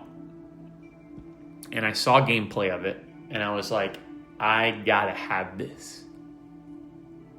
This was one of those games where I was like, Spider-Man's one of my favorites movies. I'd never really played Spider-Man video games before, but I remember, oddly enough, I remember playing the Spider-Man video game when they used to have video games you could play with like attached controllers at like McDonald's. Remember that? And like the playpen, like the ball pit, jungle gym place, sometimes next to it, they would have a zone where you could go play a PS2 that was hooked up and had containers around it, so you couldn't steal it. But you could, grab the controller that was connected there. In the same way that they had the demo PS2s or N64s or whatever at GameStop or EB Games or Funko Land, for those of you that know. They used to have those at McDonald's, and I remember there was one that had the Spider-Man PS2 game, and I used to play it at McDonald's, at my local McDonald's. Played it a few times, when we go in there. And that was the only time I'd ever play a Spider-Man video game. Saw this one, and I was like, So that game came out, and then they did a bundle where you could get the Spider-Man game with the Spider-Man PS4, like a red Spider-Man PS4, which is sitting over there on my TV. I went and bought it. I went to Best Buy that day as Spider-Man came out. And it was like one of those crazy impulsive, purchases. But at that point, I was a working man at EY, and everything was golden as far as money. And I was like, I'm going to do this. I don't care. Hooked it up and then started playing it that same day. Super excited. I love Spider-Man 2018. I love that game's storyline, the music, the presentation. The gameplay obviously adopts a lot from Batman, which is probably the game I'll do next because that's also in this same grouping which Batman took a lot of that from Assassin's Creed, which is like the radial, you're playing a third-person action game, and the radial circle around you as the enemies come in, and then you have to figure out how to counter, and then you attack people, and you could do different abilities to stun them or dodge or this or that. And Batman took that from Assassin's Creed, and then a lot of games ended up taking it.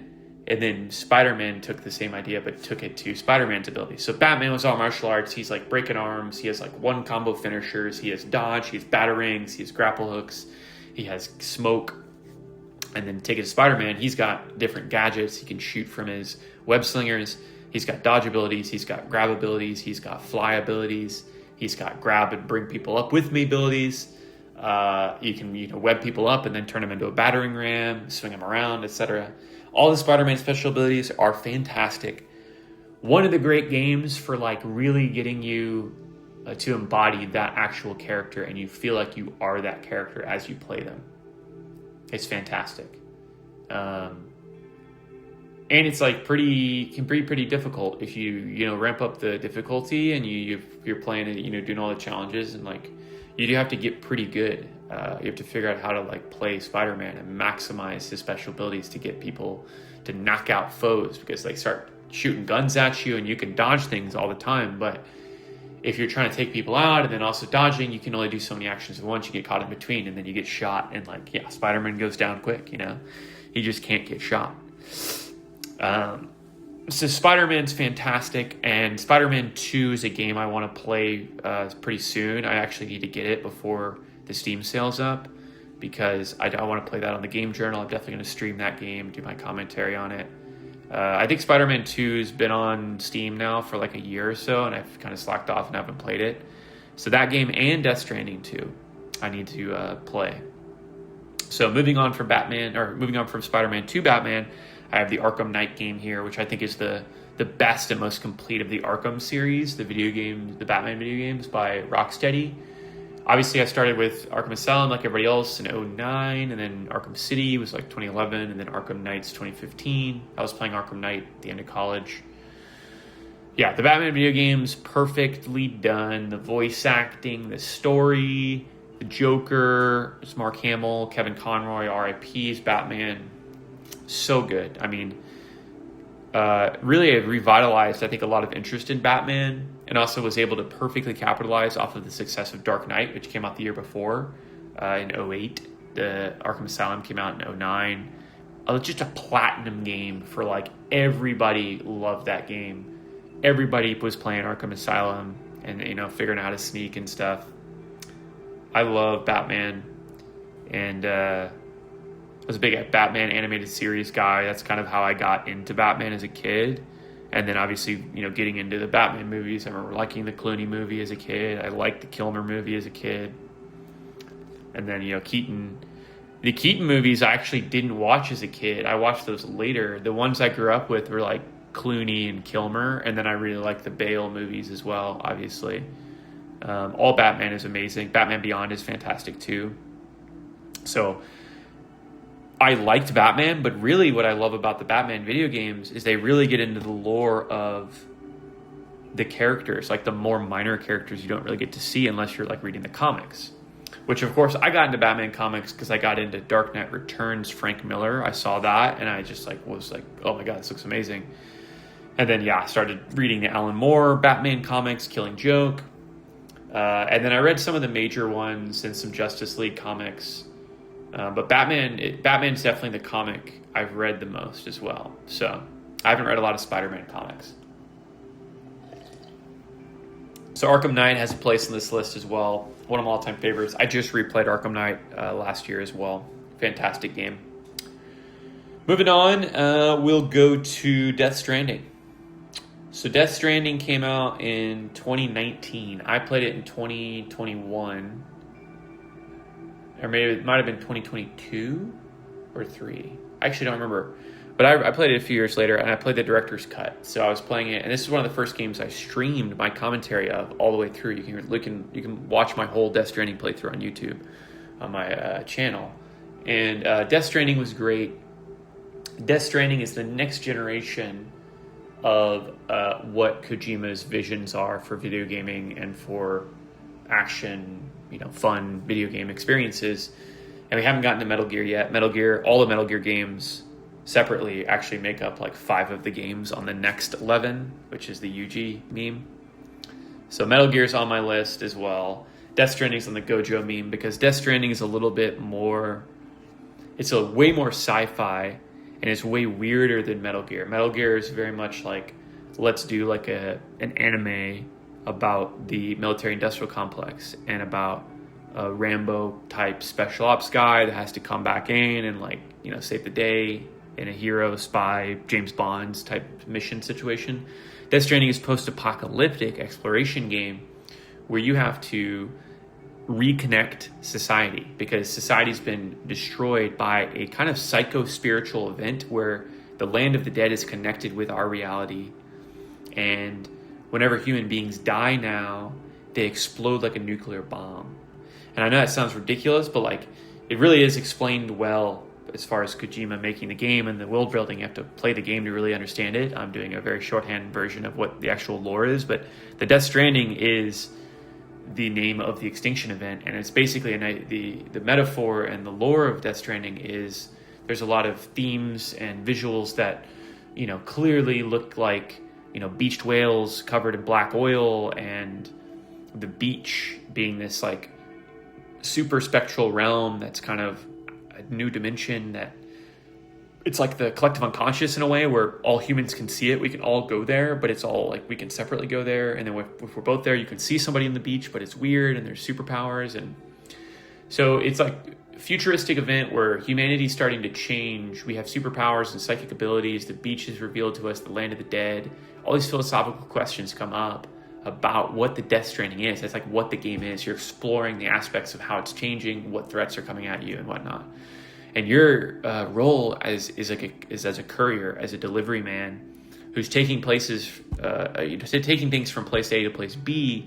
That's connecting people, delivering messages, reconnecting the chiral network, which is like the internet kind of, but it's like connecting the energies and the energy grid and communications and psychic connection almost. You're psychically reconnecting America as it's been ravaged by all these nuclear bombs. And the nuclear bombs, of course, produce ghosts that want to hunt people down. And whenever they kill somebody, it creates a nuclear bomb that creates more of these ghosts. And they're called BTs, beach things. There's a crazy cosmology going on in Death Stranding.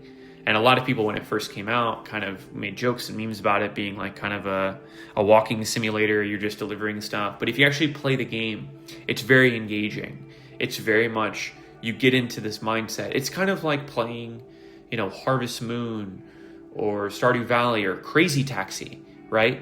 Where, okay, if you tell somebody those games, what you're really doing, it's oh, you're farming or you're a taxi driver. It's that sounds dumb. But if you actually play those games, the gameplay and the flow of it, actually, you're excited to play Crazy Taxi and try to beat the time and get there on time and get to the green zones and do the jumps. And as far as Stardew Valley and those games, I don't even play a lot of those games, but I understand the draw where it's you want to get into this game flow of, yeah, I'm harvesting my potatoes and this is awesome. I worked really hard on this. In Death Stranding, it's the same thing, but it's about building infrastructure. It's about helping finish roads. So the game also has this asynchronous, which is, it's a shared network, kind of like Dark Souls, the Souls games, where you can see ghosts of other players that have been around you recently in the same gameplay experience, maybe that same day or, in that same server. And you see what they did. You could see people die. Their ghosts will turn red. It's this is how you could die if you walk in this room. And it's it's a fun multiplayer element where you can see, elements of the past or elements of your potential future. You should look at these ghosts and see which way they went. And that gives you a little information, a little bit of guidance on what potential traps lay ahead or what potential enemies may jump out. In Death Stranding, it's the same thing where you're building highways, you're building bridges, you're reconnecting these nodes and networks and whatnot, and you have to build various infrastructure items, and you have to gather materials, and it's kind of hard work. there's this technology that builds it for you. You have to gather the materials and make the design and choose the path and all these things. You're like architecting it, and then the auto builder kind of builds it for you, but you have to do the architecting and be there and figure it out. So you have to gather these materials. Anyways, this process is pretty laborious, but it's important because building the roads and building these connectors, and sometimes you're building like zip lines that can shoot you up a mountain. These things immediately help your traversal, and you know you're going to be traveling back through here eventually, or like maybe immediately. Like this is where you're setting off from for a recent mission or whatever. So you know building these things is important for your future, but then you're also building it for other people. And sometimes you'll start a bridge, and then you'll go do a mission. You come back, the bridge will be finished because other people contributed to it, and you're doing the same thing for other people. So it becomes this kind of like good Samaritan. And if you want to know more about these games also, for Spider-Man and Death Stranding, for example, and Armored Core here, which is the one I'll do next, I've written long essays about all these games. Spider-Man's essay is about how great of a game it is at embodying Spider-Man, both from a storytelling perspective and the control of the game. And when you play Spider-Man and you're like with the PS4 controller perfectly and you understand how everything you can do, you literally feel like you are Spider-Man, like mentally. You feel like you're neuromancered into Spider-Man's body, which is awesome, and that's the whole goal of the game. And then Death Stranding, I wrote about how great the metaphorical storytelling and kind of like wordings of the future, and how much fun Kojima gets to have with like you're like searching for like old artifacts, like old magazines and PS4s and stuff in the lore of the game.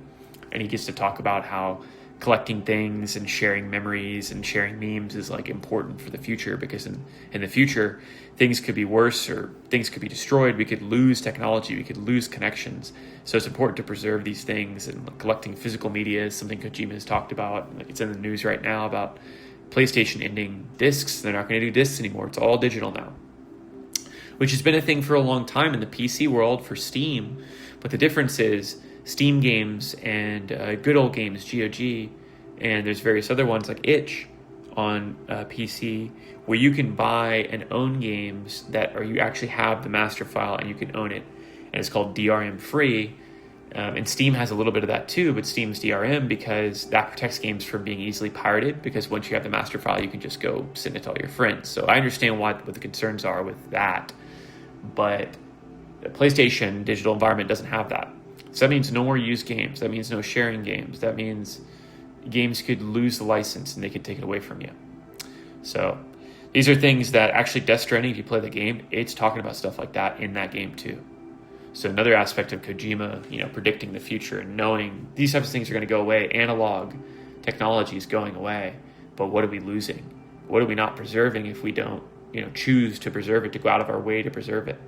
And he's talking about going and buying physical discs and, getting Blu-rays, getting PlayStation games and preserving them. It's important because things like this could be ended at any time by these corporate, vultures. So anyways, moving on. Death Stranding's fantastic. I can't wait to play Death Stranding 2. It's something I want to do later this year. So next one, Armored Core 6, Fires of Rubicon. Oh my God, I love this game. I replayed Armored Core 6 last year as well. Just an absolute masterpiece in my view. And I didn't play any of the Armored Core games before.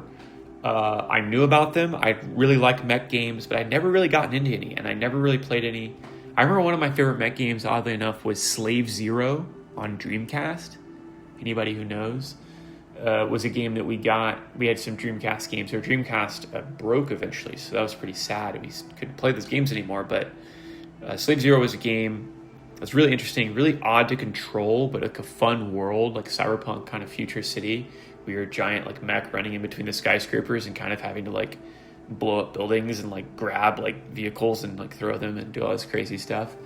And then Kevin used to play Mech Warrior, my brother, and then he played like Armored Core like 2 or something at one time, but never got into Armored Core. But then I played Armored Core 6 after having played Elden Ring, and then running through all the Dark Souls games, playing Bloodborne, Sekiro.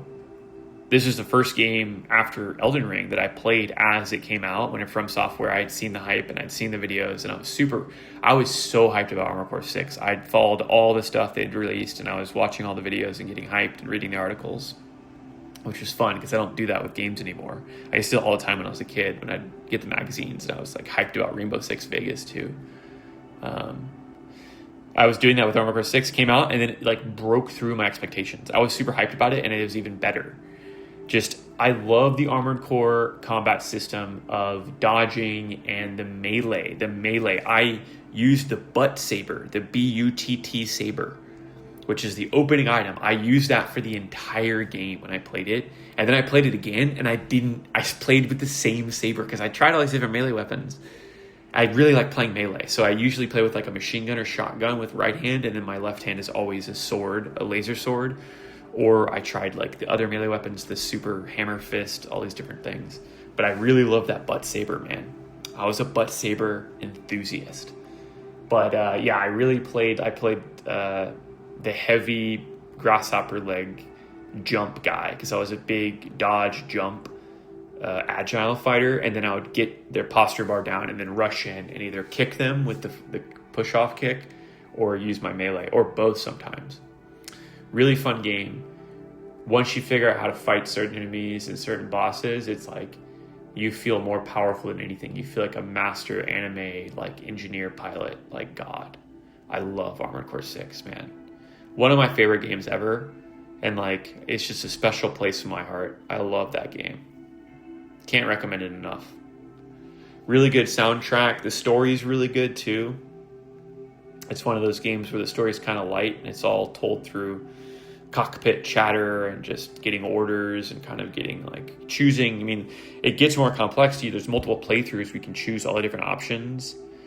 Fires of Rubicon, Armored Core 6. Can't recommend it enough. Fantastic game. Okay. Next, we'll do two old school 2000s RPGs that are both godlike in every way.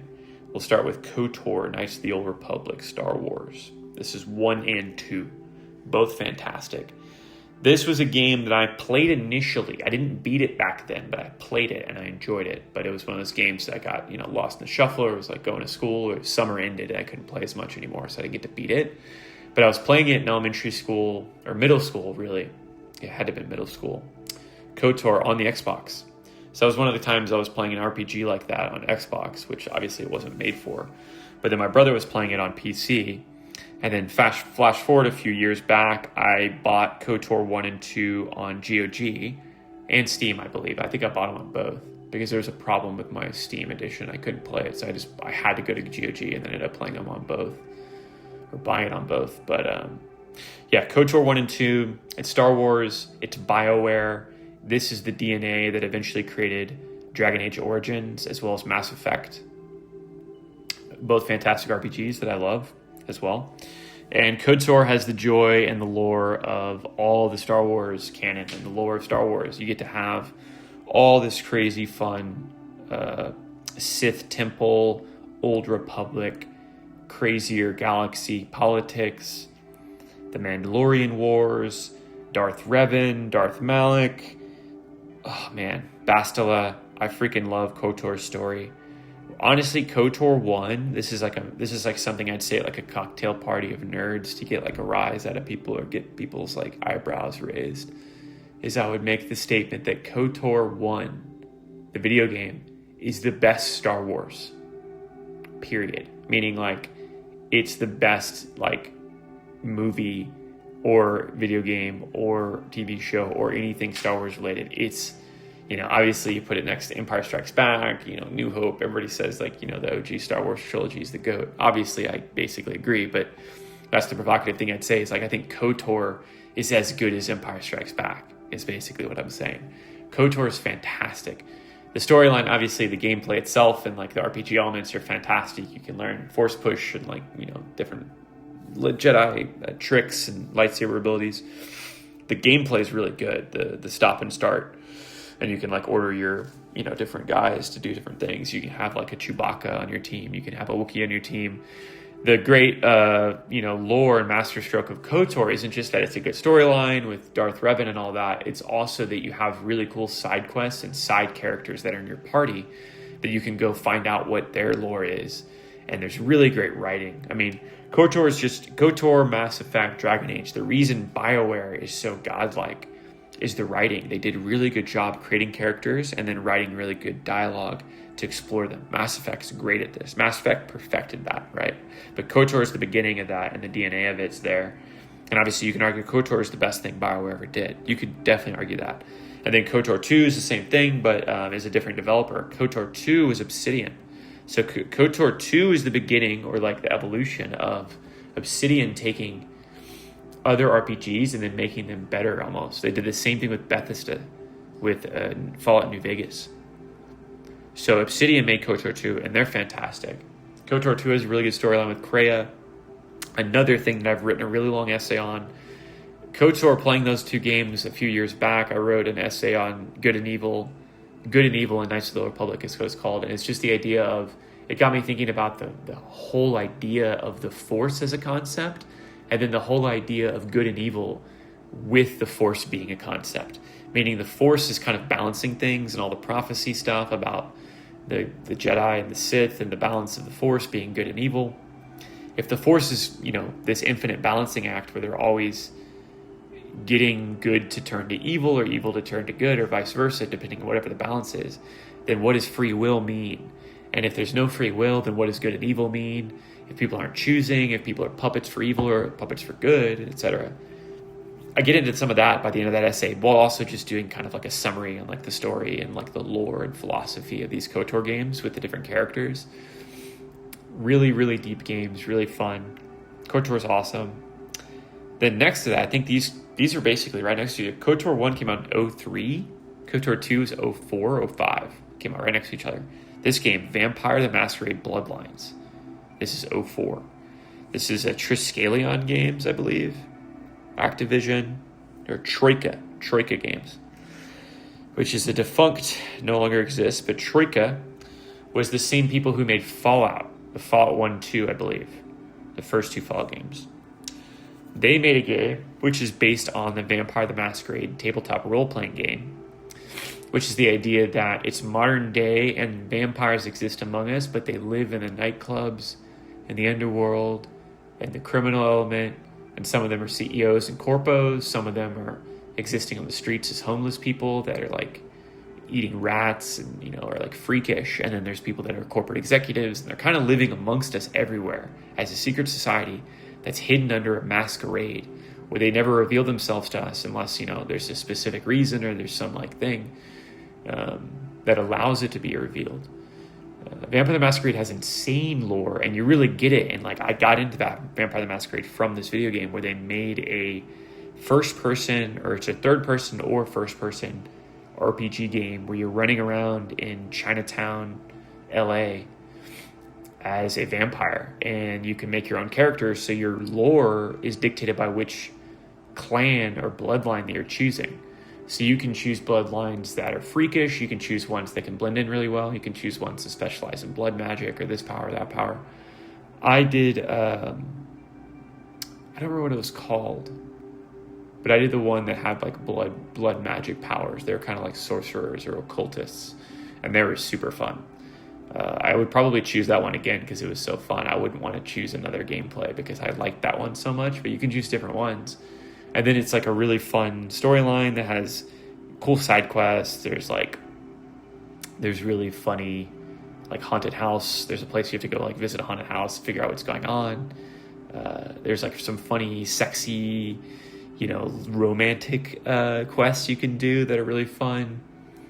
And it's a pretty good gameplay experience too, because it's like, it's hand-to-hand. You're a vampire. You can just go up and punch people, and that's part of the gameplay. Or you can do your blood magic sorcery powers like I did. Or you can jump on people from stealth and like drain them of their blood. You don't have to kill them, but you can kill them entirely. You heal yourself. So it's almost like the gameplay. You have to run in and kind of get shot at.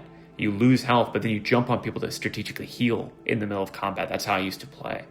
So Vampire the Masquerade is really fun gameplay-wise, and it's well-written. It's funny. The quests are deep. There's like social commentary about vampirism, and like it's in the world of Vampire the Masquerade. It's something that you can there's like interspecies racism about the different types of vampirism, and there's different agendas and factions that are at war between the vampires, in addition to there's a vampire hunter faction that's like the Catholic Church basically sends out like a bunch of Van Helsings after you, which is part of the game too. Is once they start to attack you, it's like everything gets serious because they know how to kill vampires way better than like the normal police or people that are around. So Vampire the Masquerade's great. It's another RPG that's fantastic. So moving on to the last two here on this meme, we have Deus Ex and Cyberpunk 2077. So Deus Ex, I did not play this game when it originally came out, which would have been crazy. It was 2001, or 2000 actually. Deus Ex by Eidos. And Ion Interactive, I believe, or Ion Company. Deus Ex is a first-person shooter RPG that is about the near future. It's like 2050, and I played it in 2020. It was like one of the games I played whenever lockdown was happening, and I didn't have a job, and I was like, all right, I'm just gonna start playing all these old games I never played, and then that started inspiring me to write more, and I started writing essays about them. I have a really long, really good, it's like one of my favorite games I ever played that then I wrote a really good essay about because I feel that I got it and I understood some of the main themes. My Deus Ex essay and the afterscapes of our future, our choice of afterscape, I think is what the title's called.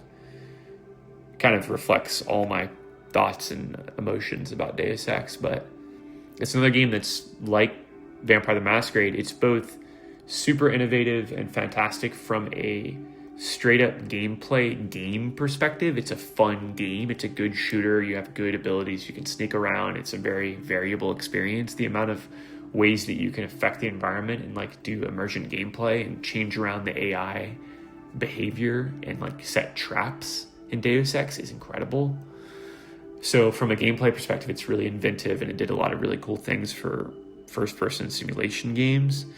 And from a storytelling perspective and a writing perspective, environmental storytelling, picking up books and comms and electronic devices in Deus Ex and reading it, is you get heavily rewarded, which I also feature in my essay because I took a bunch of screenshots of the writing in the game and the good stuff that affected me, and I put it in the essay as screenshots.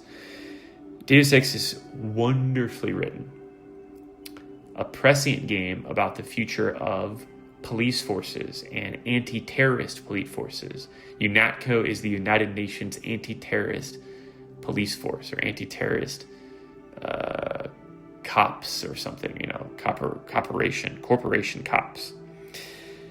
It's about how they're going to create forces in the future that are anti-terrorist. Well, what is a terrorist? Terrorist is a fluid term. You can call anyone a terrorist depending on whatever you want to box them in for. Once somebody's a terrorist, there's no mercy, there's no laws, there's no due process.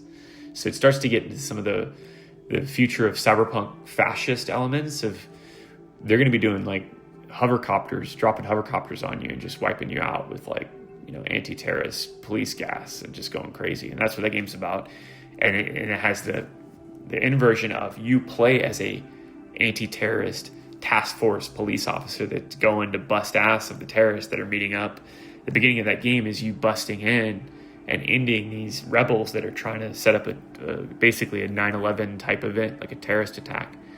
And you attack them and capture them, but then you have to talk to them and they end up saying things to you. And as the player, you're reading these things. You're like, wait, what they're saying is kind of accurate. They're talking about like the Trilateral Commission and like the tax rates and how they've been stealing money from everyone and like the military industrial complex is a criminal organization, etc.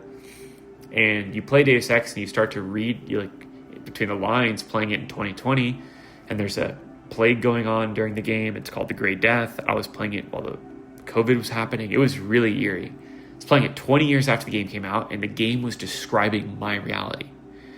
This is the type of thing that Alan Moore would talk about, or Grant Morrison. It's like a hyper sigil of our reality. The guys that made Deus Ex in 2000 and 1999, when they're developing the game, writing it, coming up with everything, which they're originally going to call it Majestic 12, Majestic 12 and Illuminati super shooter or something, and they changed it to Deus Ex later. They were seeing into the future in many ways, in the same way that George Orwell was. So Deus Ex is awesome.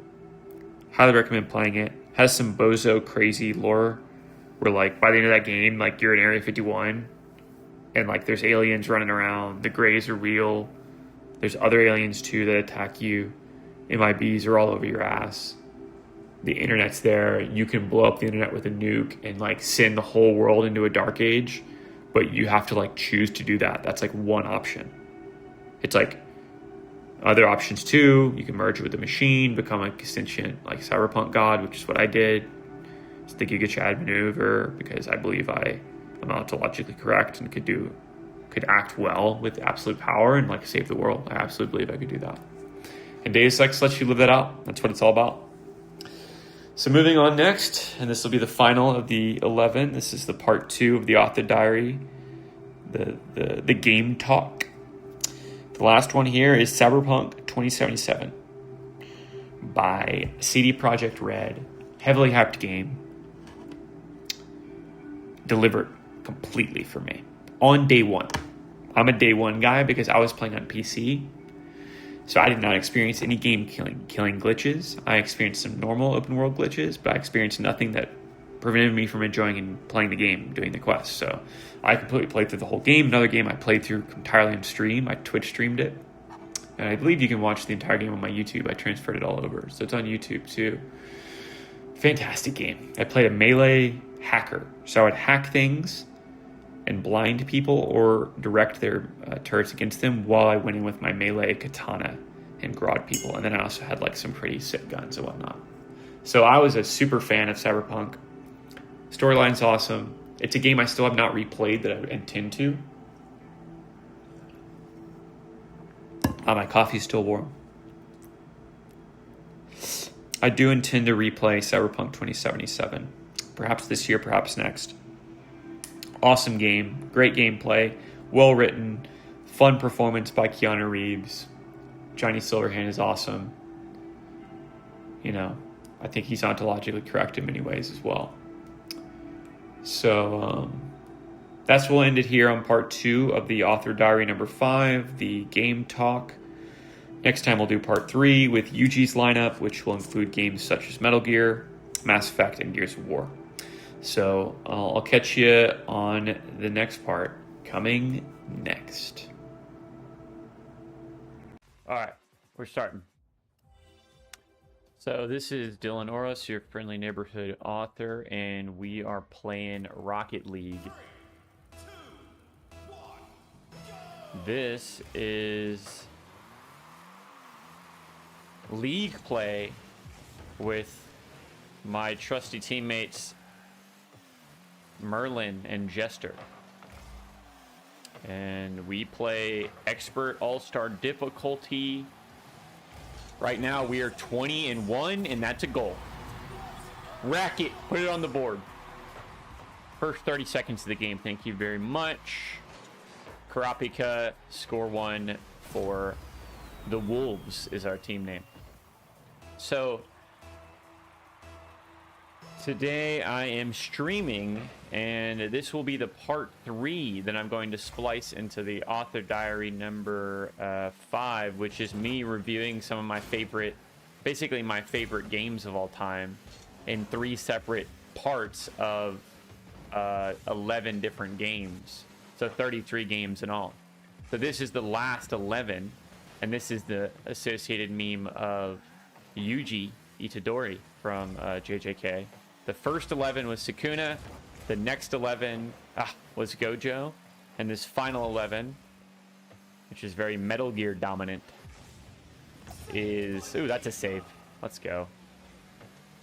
Oh, this is a goal. If we can get here... Oh, man. And then the last 11's Yuji. So... Here, let me pull up my image of the meme so I can get a... feel. That might be a goal. That might be a goal. Get in there. Get in there. Yeah. Perfect. All right. While this plays.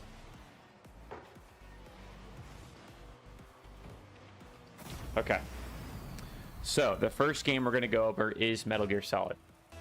So Metal Gear Solid, and we're going to go down the line. Each Metal Gear game is going to get its own little spiel here, because it is truly 5 different games. I'm doing the mainline Metal Gear 5 up to Metal Gear 5.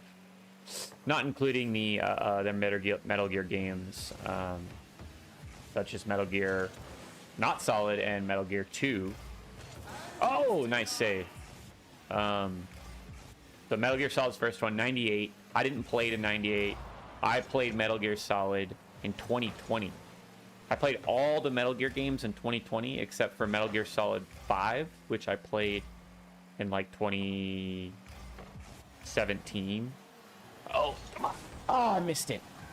When I was like just out of college. Anyways, I played Metal Gear Solid 5 because it was one of the only ones that was on Steam, which is what I had, right? That's a save. So, oh, let's go. I'm gonna dunk this. Oh, he saved it. Wow, these are some death-defying saves and shots. This is a good first game. Oh man, I just set it up for him. That was a mistake. There we go. Nice. This could be a goal. So anyways, Metal Gear Solid 1. I emulated all these games.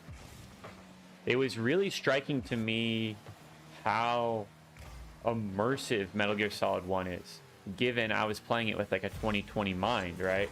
Where I had seen photorealistic games. I already played the peak of Metal Gear.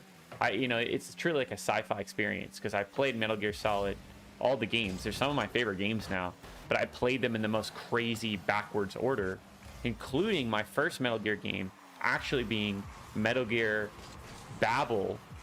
Solid Babel on Game Boy Color, which was an incredibly deep, probably the most intensely designed Metal Gear, or not Metal Gear, mostly intensely designed Game Boy Color game ever made, or among them, right? And look that game up and go play it, emulate it if you have it, if you want. It's really, really good. Oh, that could be a goal.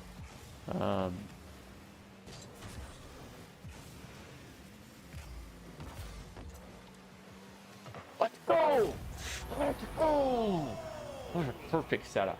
Alright, so Metal Gear Solid 1, really immersive, perfect pixelated graphics, and it's a gameplay extravaganza of stealth, but you have to use sticky bombs and grenades that block radar, and you have to really figure things out. You have to smoke a cigarette at one point in order to see the laser wires in the smoke. That's a goal. Let's go. Let's go. That's too easy. You see that? Did everybody see that? Did you see what just happened? We just physically dominated this team. This game is over. This game is over. 4-0. So Metal Gear Solid 1 also has a very deep story about the military-industrial complex. And it's very lore heavy. Liquid Snake, Solid Snake, who are these people? Oh, I can save this. Oh, I didn't save it. That's going to count as an own goal on the sheet, though. Damn it. Metal Gear Solid's about the military-industrial complex as an anime, is like the shorthand of saying what it is, but it's actually very intelligently written. It talks about how nuclear disarmament is an opportunity for peace, and it's the dream of his like ideals, but then he also knows that people are going to exploit that, and potentially it's going to make us unsafer, or it's going to make terrorists arise that start taking nukes hostage in order to like maintain that world, or they know because it's dwindling that doing that will be very valuable and they'll be able to like hostage out millions or whatever, right? So that's what's happening in the storyline of Metal Gear, which I won't go into all the lore, but it's basically like a hostage diehard situation. You have to go in as a solo guy and figure everything out, and you encounter all these bosses and they all have lore, and it's all very compelling. All the bosses are very interesting to listen to, like their history. It's like one of the best parts of the game is listening to the bosses. So then you go to Metal Gear Solid 2, which a lot of people say is like one of the best games of all time, or like one of the best stories, or best written, most like thought-provoking. It's very postmodern. It's like doing a critique on games and on art and on like the future of information and what the internet's doing to our brains and all things of this nature. Metal Gear Solid 2 is... Okay, we're good. Just gonna get one more. Oh, that would have been a goal. It's in the bag. So Metal Gear Solid 2 deals with Raiden. It switches it up. You're not the protagonist. You're not Solid Snake anymore. You are at the beginning, but it fakes you out. It's a postmodern replay of the first game where it's critiquing, like Kojima is going into the critique of what he did with that game, which is essentially an elaborate illusion for Liquid Snake to prove things about their DNA and about Big Boss and about what they would do, and it's like power and terrorism and like...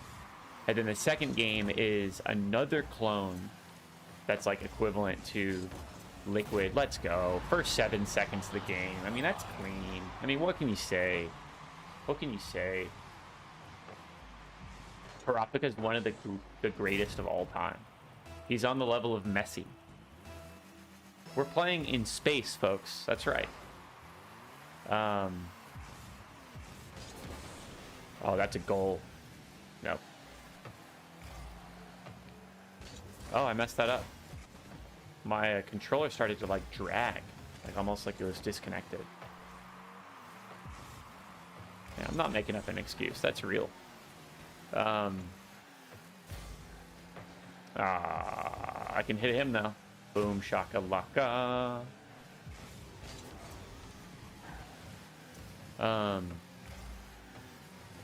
And it gets into the nature of reality again, about like simulation and like the internet, and it gets eventually into AIs becoming something that they're making their case to humanity, that humanity needs to be ruled by AI because the internet and the future of the digital age is creating so much information and misinformation and like information hazards and things where humanity doesn't know what's going on anymore because our brains can't handle this information. And we don't know what the truth is, and we're losing our way. Oh my gosh, that should have been a goal. So basically, AI are needed to sort everything. And he was writing this in 2000, in like 1999, 2000 is whenever that game was getting developed, right? Metal Gear Solid 2 came out in 2001, right before 9/11 happened, and they actually had to change the game because they had an element of the game where like the 9/11 like Twin Towers got blown up in the game. And then that ended up happening later that same year. So he had to like, what the heck? You can choose your respawn now? That's new. That's cool. Let's go. Oh, that should have been a goal. We can still salvage this. This is going to be a goal. Oh, man.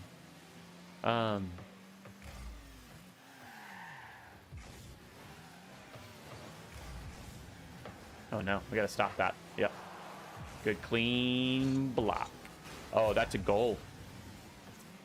Nope. This is a goal, though. Let's go. Let's see. The Metal Gear Solid 2, really good storyline. Postmodern, gets crazy at the end. AIs are talking about, we need to take over the world. Actually, we already have. We've been running your government. None of this is real. The president was fake. He thought Raiden was a woman. Let's go. Metal Gear Solid 3. So this is Snake Eater. This goes back. This is the actual original, like, the most prequel, 1965 is, I think, when this game takes place. It's during the Cold War. It's about the U.S. versus Russia. Oh! Dang. And it's Naked Snake, otherwise later known as Big Boss, and the boss and the villain of the Metal Gear games before this. But you get to see his origin story. It's like a James Bond movie. Eve is your like partner and like femme fatale. She's your Bond girl.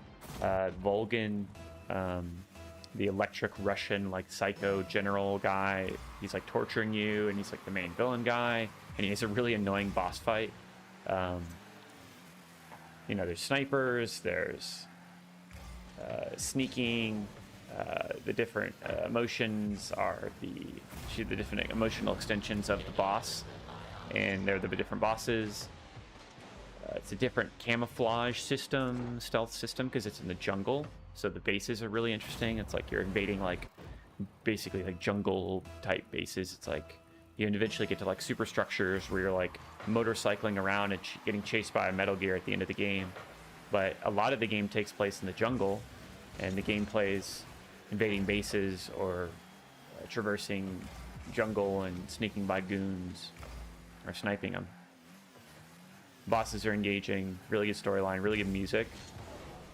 Cynthia Harrell has like a James Bond X anthem. Let's go. Oh yeah, scoring yourself. That's a hat trick for me. So that's Metal Gear Solid 3. Metal Gear Solid 4 is the flash forward to the future. This picks up right after Metal Gear Solid 2, basically. No, like, a couple years after Metal Gear Solid 2. But Snake has aged because of Fox Die, this virus. It's all his lore and his blood. And he's aging really fast now.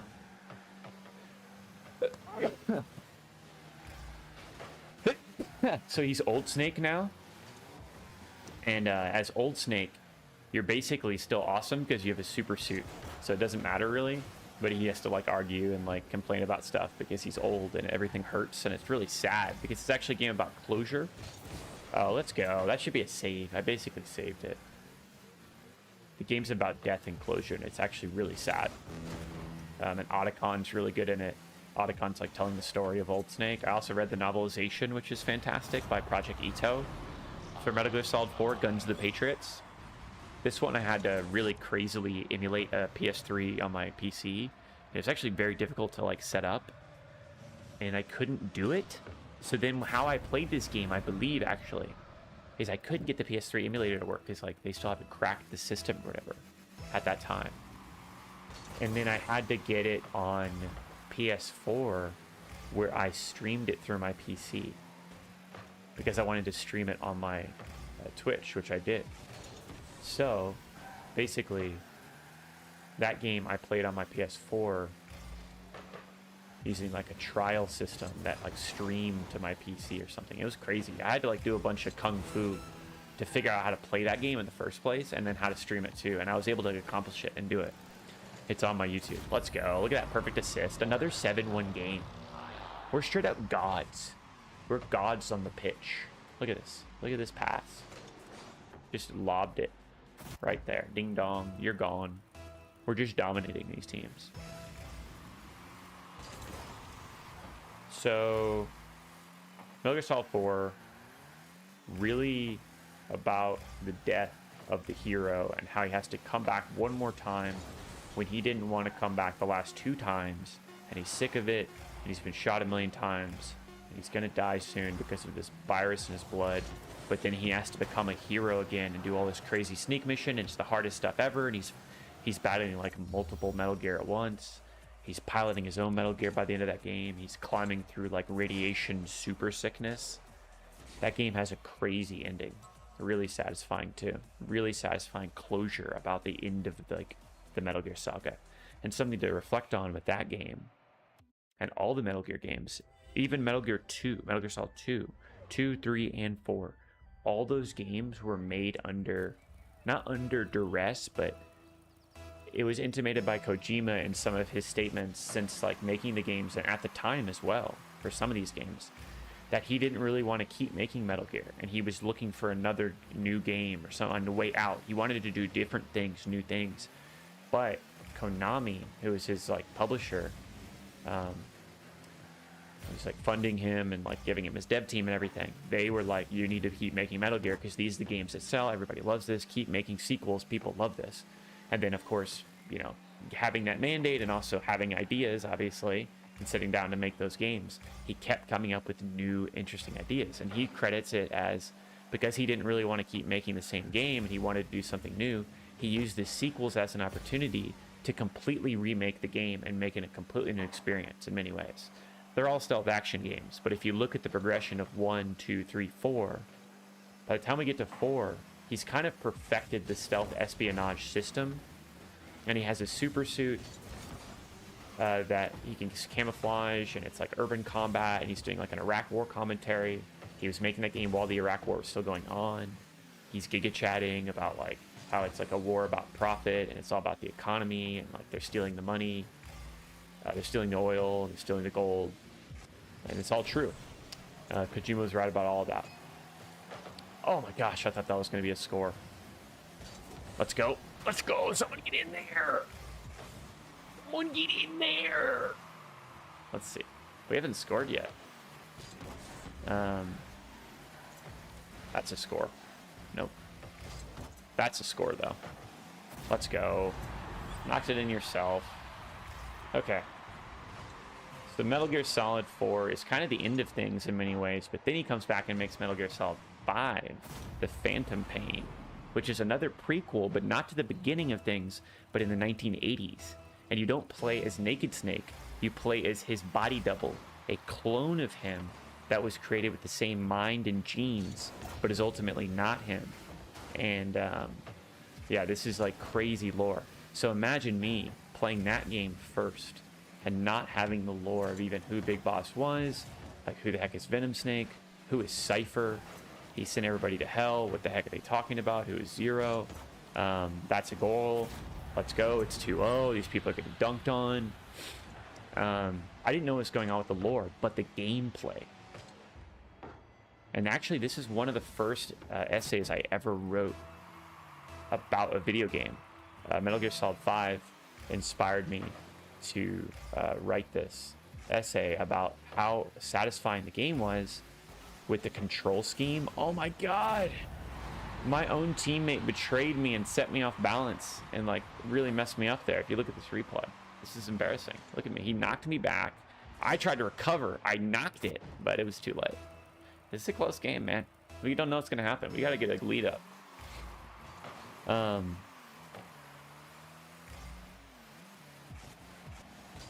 Let's go. Let's go. So we're 22 and like 1 right now. And the last season I went undefeated, but I lost a game this season. And it was a close game, and I accepted it. So I'm not going to reset the game or reset the play. So we're not going to have an undefeated season, but we can still win the championship. Let's go. So Metal Gear Solid 5 is a gameplay extravaganza. It's like more open world. It's like in Afghanistan. You can ride a horse. You can snipe. You can do your own loadout. I use the wolf frequently, where the wolf can spot people for you as you snipe them, or go and like basically murder people or like knock them out or injure them severely by mauling them because it's a wolf. That was a perfect clear. I just changed the entire dynamic of the game with that clear. Oh, Merlin, you gotta get there. Oh, Merlin. Let's go. Let's go, Merlin. Oh, I thought that was in.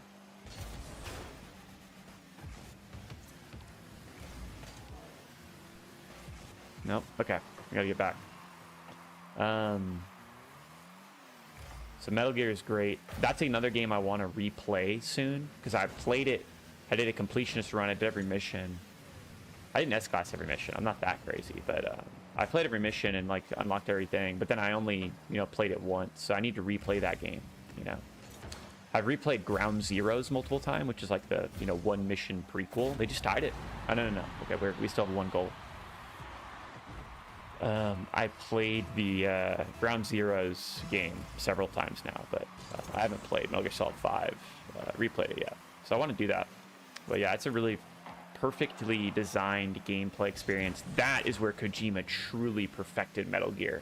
And although he didn't fully get to finish the story due to some like development budget issues and timing issues, apparently like the story wasn't truly completed. The gameplay of that game and the stealth espionage dream of what he has with Solid Snake and Metal Gear, he perfected it with Metal Gear Solid 5, and I stand by that. I think it's a true masterpiece. One of my favorite games. Honestly, like one of those desert island games too. It's like GTA, but like way better design, where you can kind of do it as a sandbox and play it forever. It's that type of game. Let's go! Oh, let's go! Someone dunk that! Oh, I needed the dunk there. There it is. There's the dunk. But I don't get the assist. It was too late. The scorekeeper would give that to me. If it was a human scorekeeper, they'd be like, yeah, that was an assist by Zoro. Let's go. Perfect goal. All right, we got a 2-cushion lead, 36 seconds. Let's lock in. So that's the end of the Metal Gear games. That makes up 5 of the 11 games on this list, which is all... This is Yuji using Benevolent Shrine. And the next game on the list, which is another game I want to stream the campaign of, because it's not even particularly long, and I just need to replay it. It's a game you can't buy on Steam anymore. Sadly, it's one of those games that the license got pulled. Oh, nice. I thought they were going to score. And it's called Transformers Fall of Cybertron. Nice block. Good block at the end. Fall of Cybertron. It's like another game on this list. It's like Gears of War third-person action game with big guns, big bodies, and you're a transformer. You can turn into a truck or a jet or a tank. A 23-in-1, nice. So, Transformers Fall of Cybertron. It details the end of the Cybertron planet where all the Transformers come from. The Decepticons versus the Autobots begins there, but, you know, Megatron and Optimus Prime used to be friends, and the factions form, and then there's a civil war, and that's what, like, ends everything. And you get to play the ending days of, like, Cybertron. It's called Fall of Cybertron, because that's what the campaign is. And you get to play as both Megatron and Optimus Prime, and it's really, really fun. And then I really like that game for the multiplayer. The reason it's on my list is because I was playing that multiplayer, like, in between classes in college. And it was a really interesting mix of, like, European and Asian and Russian players on the online servers. And the servers weren't huge, so you ended up playing with the same people a lot. Because it wasn't a hugely popular, like, game. And I was playing it, like, you know, not super after its release. It was, like, probably, like, damn, should have got that. What is Merlin doing? Merlin's stuck. Look at Merlin. It's completely stuck. Okay.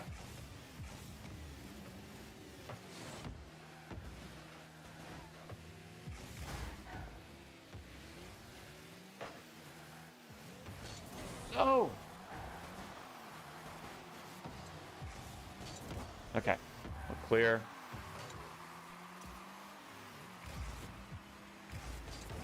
No! I didn't hit it out of his way enough.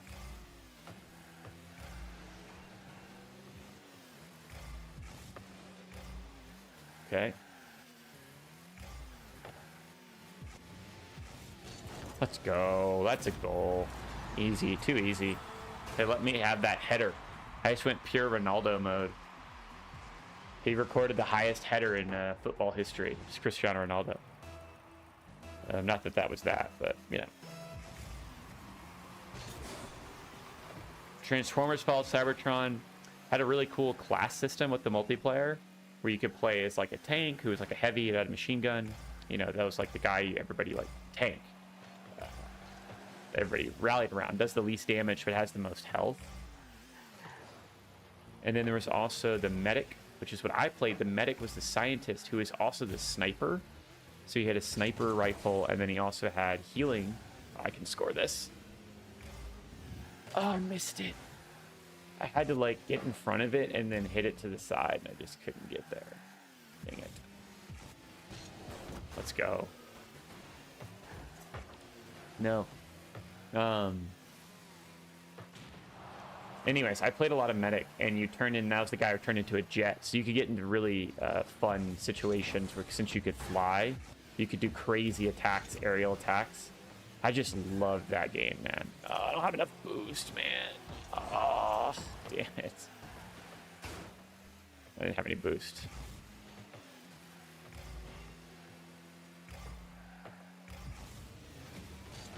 Go.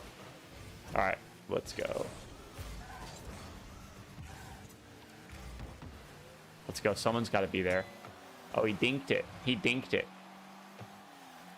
He dinked it.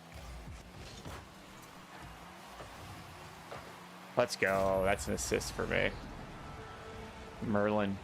Merlin and Jester are really reliable ultimately. They just got to be in the right position. Sometimes they bug out. Sometimes they're right there. Merlin is typically a goal scorer. Jester's more of an assist creative playmaker.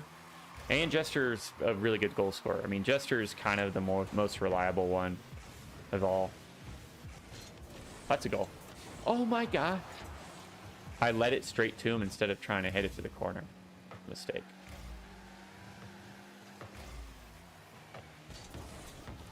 Cleared.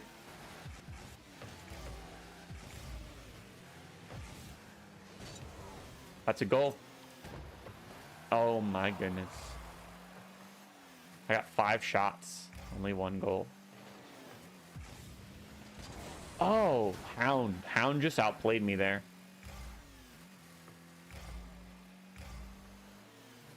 All right, next on the list, which is... Maybe should have gone before. Oh, no, that's a goal unless somebody gets it. Oh, they dunked it. We're in trouble. We're in trouble. This is a close game. This is a close game. Gears of War, the first one, and I just kind of think of them all. I've played all of them up to Gears of War 5. I haven't played like one of the spin-offs or whatever. Some of the spin-offs. But Gears of War is a fantastic third-person action shooter. Third-person shooter. Chainsaw. Oh my gosh. Did you just see that? Did everybody just see that? Everybody just see that? Let's just look at the trajectory on this bad boy. Nobody cleared it. Big mistake. Big mistake there. One of my shots paid off. Uh-oh. Let's go. Good night. This one's over, folks. Good night. Bye-bye. See you later. Good night. So, Gears of War. What can I say? Graphics astounded me. I remember getting that on Xbox 360 when it was like one of the first 5 games I bought after like Halo 3 and stuff. And wow. Wow. The chainsaw gun, the Lancer. How can you not love it? Really good storyline about like these crazy emulsion freak goblin people that come out of the ground and start killing everyone, and it starts this crazy war. We gotta have this crazy technology to fight them. The Hammer of Dawn, the Berserker, let's go crazy. The crazy gore, the raptor, like the krill, or whatever the heck those like raptor bat people were. And then Ram, the boomers, the boom shot, shotgun, the 2-piece, multiplayer. Are you kidding me? Gears of War, let's go. I mean, Gears of War is one of the goated all-time games ever. Let's get real. Cliff Bleszinski, he freaking cooked. He freaking cooked. Marcus Phoenix, you kidding me? A-Train? Or Coltrane, sorry. Yeah, Gears of War is great. And I look forward to any new games. It's like the Laura Bailey's like the son of, or the daughter of the other characters, and like it's all lored out. It's good. Okay, so then next I'll go with Mass Effect. Mass Effect 07. I got Mass Effect and Assassin's Creed for Christmas. They've both been out, you know, for a few months. One longer than the other, maybe since summer. I got them both at Christmas, and I was like, wow. And I played them both, you know, kind of successively, one after another. And I realized afterwards, I was like, this is the future of gaming. That's right. I really thought that. And I said that. Mass Effect, really good RPG. The psionic abilities are really satisfying. I was a big psionics. Like using the hover, lift, push, hold, the biotics. That stuff was raw. You could like lift people up and then shoot them out of the air. Like I loved the combat in Mass Effect. I looked forward to it. Every combat, I sniped people. The games just get better and better. Like I put Mass Effect 1 on here, but it's really just all the games. Mass Effect Trilogy. I need to play Andromeda. I bought it. It's like, you know, in my inventory, but I haven't played it. But I didn't play Mass Effect 3 for years. I played Mass Effect 1 and 2, and then I finally played Mass Effect 3 once the anniversary, the deal edition came out. Oh man, I tried to like hit it off of somebody like a cue ball. Oh, I gotta get there in front of it. I gotta get in front of this. Wow. Oh, I blew that. I blew that. My plan did not work because I didn't hit it. This is like a scrappy game right now. We're scrapping for possession. Oh! That was a good block.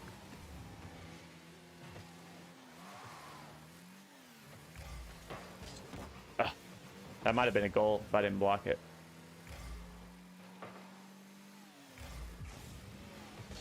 Oh! Someone's got to block that. Oh. Good. Oh, I blew that.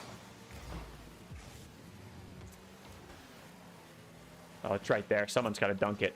Yeah, there it is. There it is. Huge play. Merlin. Good, clean fun. So Gears of War, Mass Effect. What can I say about Mass Effect? The side quests are really good. The companions are good. BioWare perfected the whole companion camaraderie. Finding out the lore of your companions. And that contributes to the main story.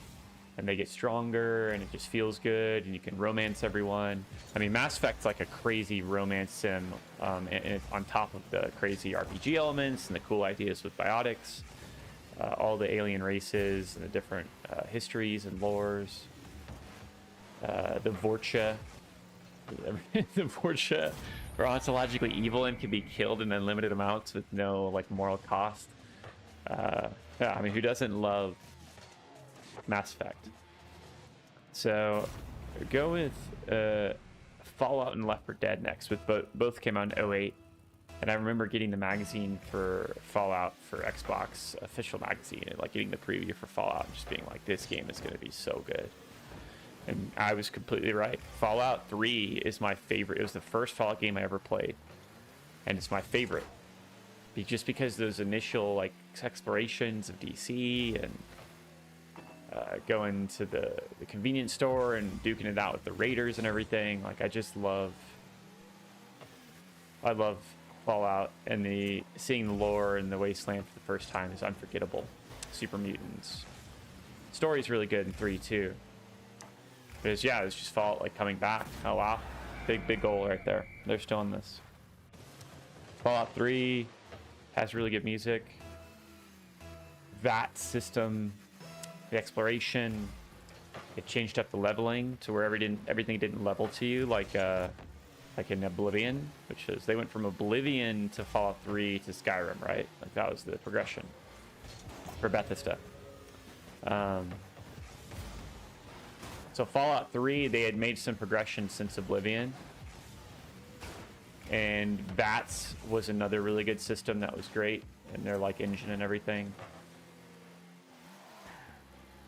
The exploration, the lore, the vaults. Like, the best part of Fallout for a lot of people is the quests where you go into the vaults, or your deals with the vaults, and like finding out what the vaults were, what kind of social experiment each one was. They're all like really crazy social experiments. All the vault heads basically had plans to figure out how to perfect humanity and, you know, mess with humanity and do bio experiments and everything. Perfect position there for that save.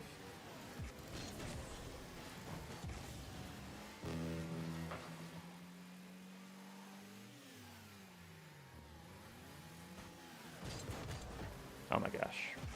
Left it behind. Not good. Oh yeah, cleared. Oh man, what a hit back. Good hit, good hit, good hit. That's a big clear.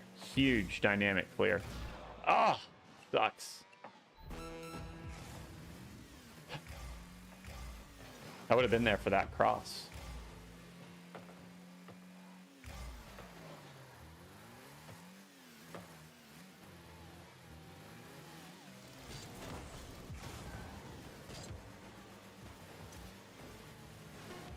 Let's go. Someone get there. Merlin, let's go. I had 3 assists, no goals. Nice. That was a pure utility player, assists and saves. I love it. Merlin had his hat trick. Chester had a utility goal. Love to see it. All right, Left 4 Dead. Left 4 Dead, and there's one final mystery game that no one will be able to guess as to round out this final 11 on my game talk.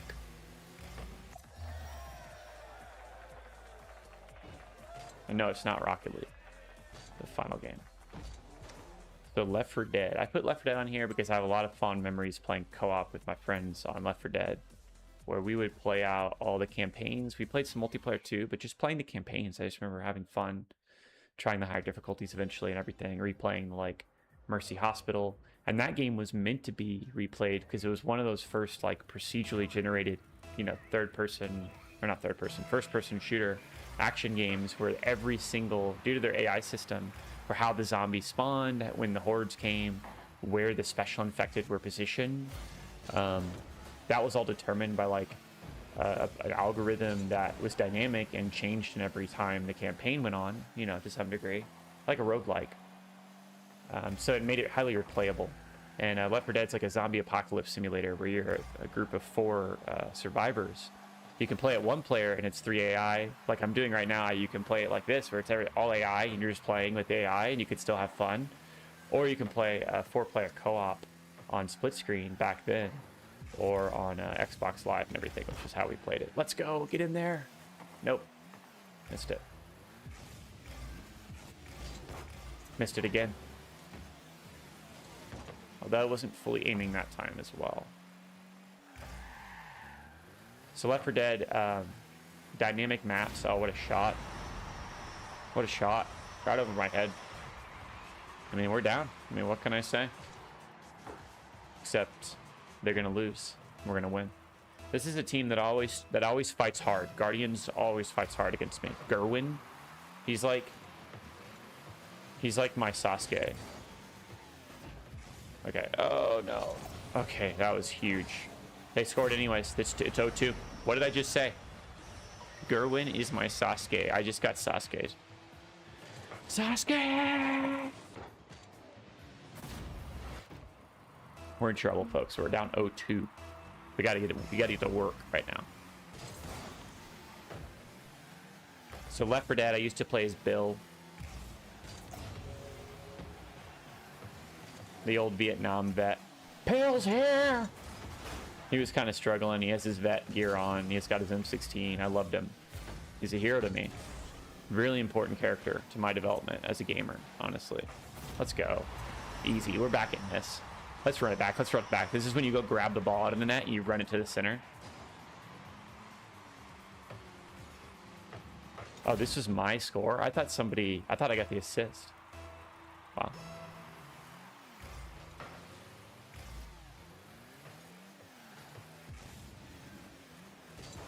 Okay, so the final game, Left 4 Dead 2 can be included in that too. We're still waiting on Left 4 Dead 3, although Valve, doesn't count that high. Final game on my final 11, which is in the heart and center of Yuji, which I think Yuji would love this game if he played it. This is very deep, but also very like martial arts action focused as well. Has very big concepts, sci-fi, but is also about like the heart and also like consciousness and transhumanism and class war. That's right. I'm talking about Xenogears on the PlayStation 1, developed by Squaresoft. It's closely related to both Chrono Trigger and Final Fantasy VII. It's related to those games in the sense that there's some developer crossover, there's some idea crossover, and they literally had like project name differences and stuff like that between the different games. So Xenogears is a mecha RPG that's like a turn-based. Nice, Jester. Good shot. We're back. It's tied. Okay, now I can focus. It's tied up. Now we got it. Now I smell blood.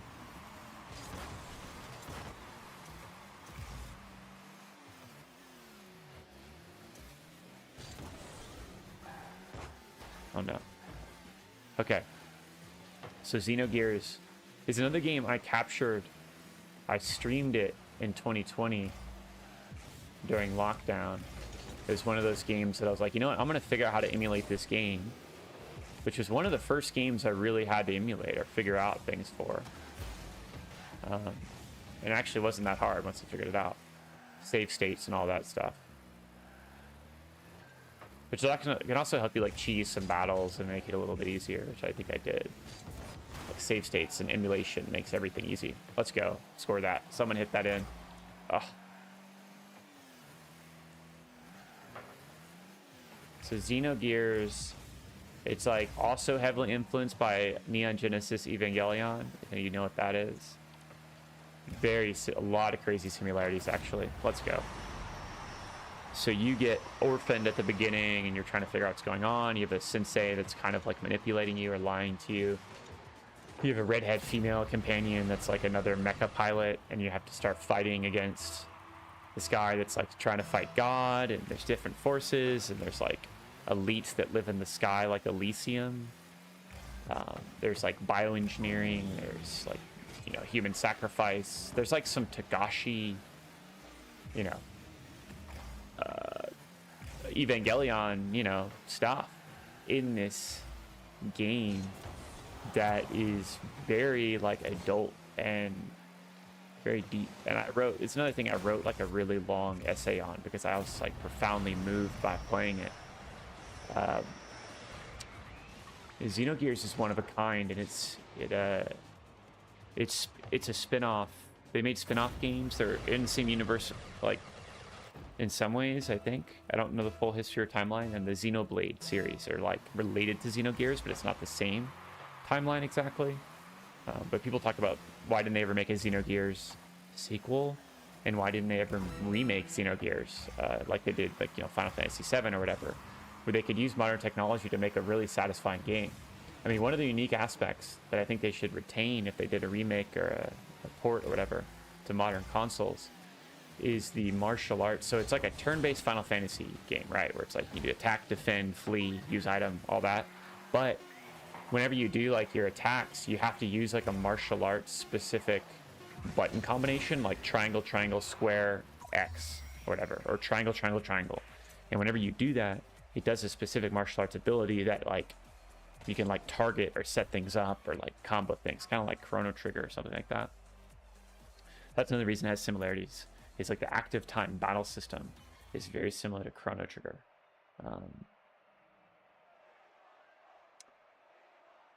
So yeah, Xenogears, I would say, is one of my favorite games, close to my heart. It's a game I want to replay. I hope they do remake it, or, you know, there's been rumblings about, you know, potentially something like that in the future. So I hope it happens.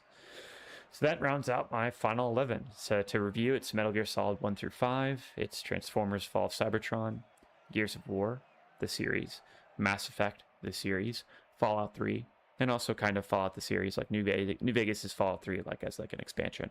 And then Left 4 Dead, and then Xenogears as the final game. So that's going to be it for me and the book or game talk, as this is the final 11, the part 3, the UG games.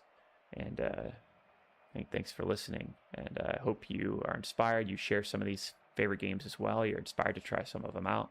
If I was able to convince you with my ranting and ravings on them and calling them fantastic, thanks for listening. And yeah, stay frosty, keep gaming, and look forward to this championship in the future. You may see it again on a stream, a future stream.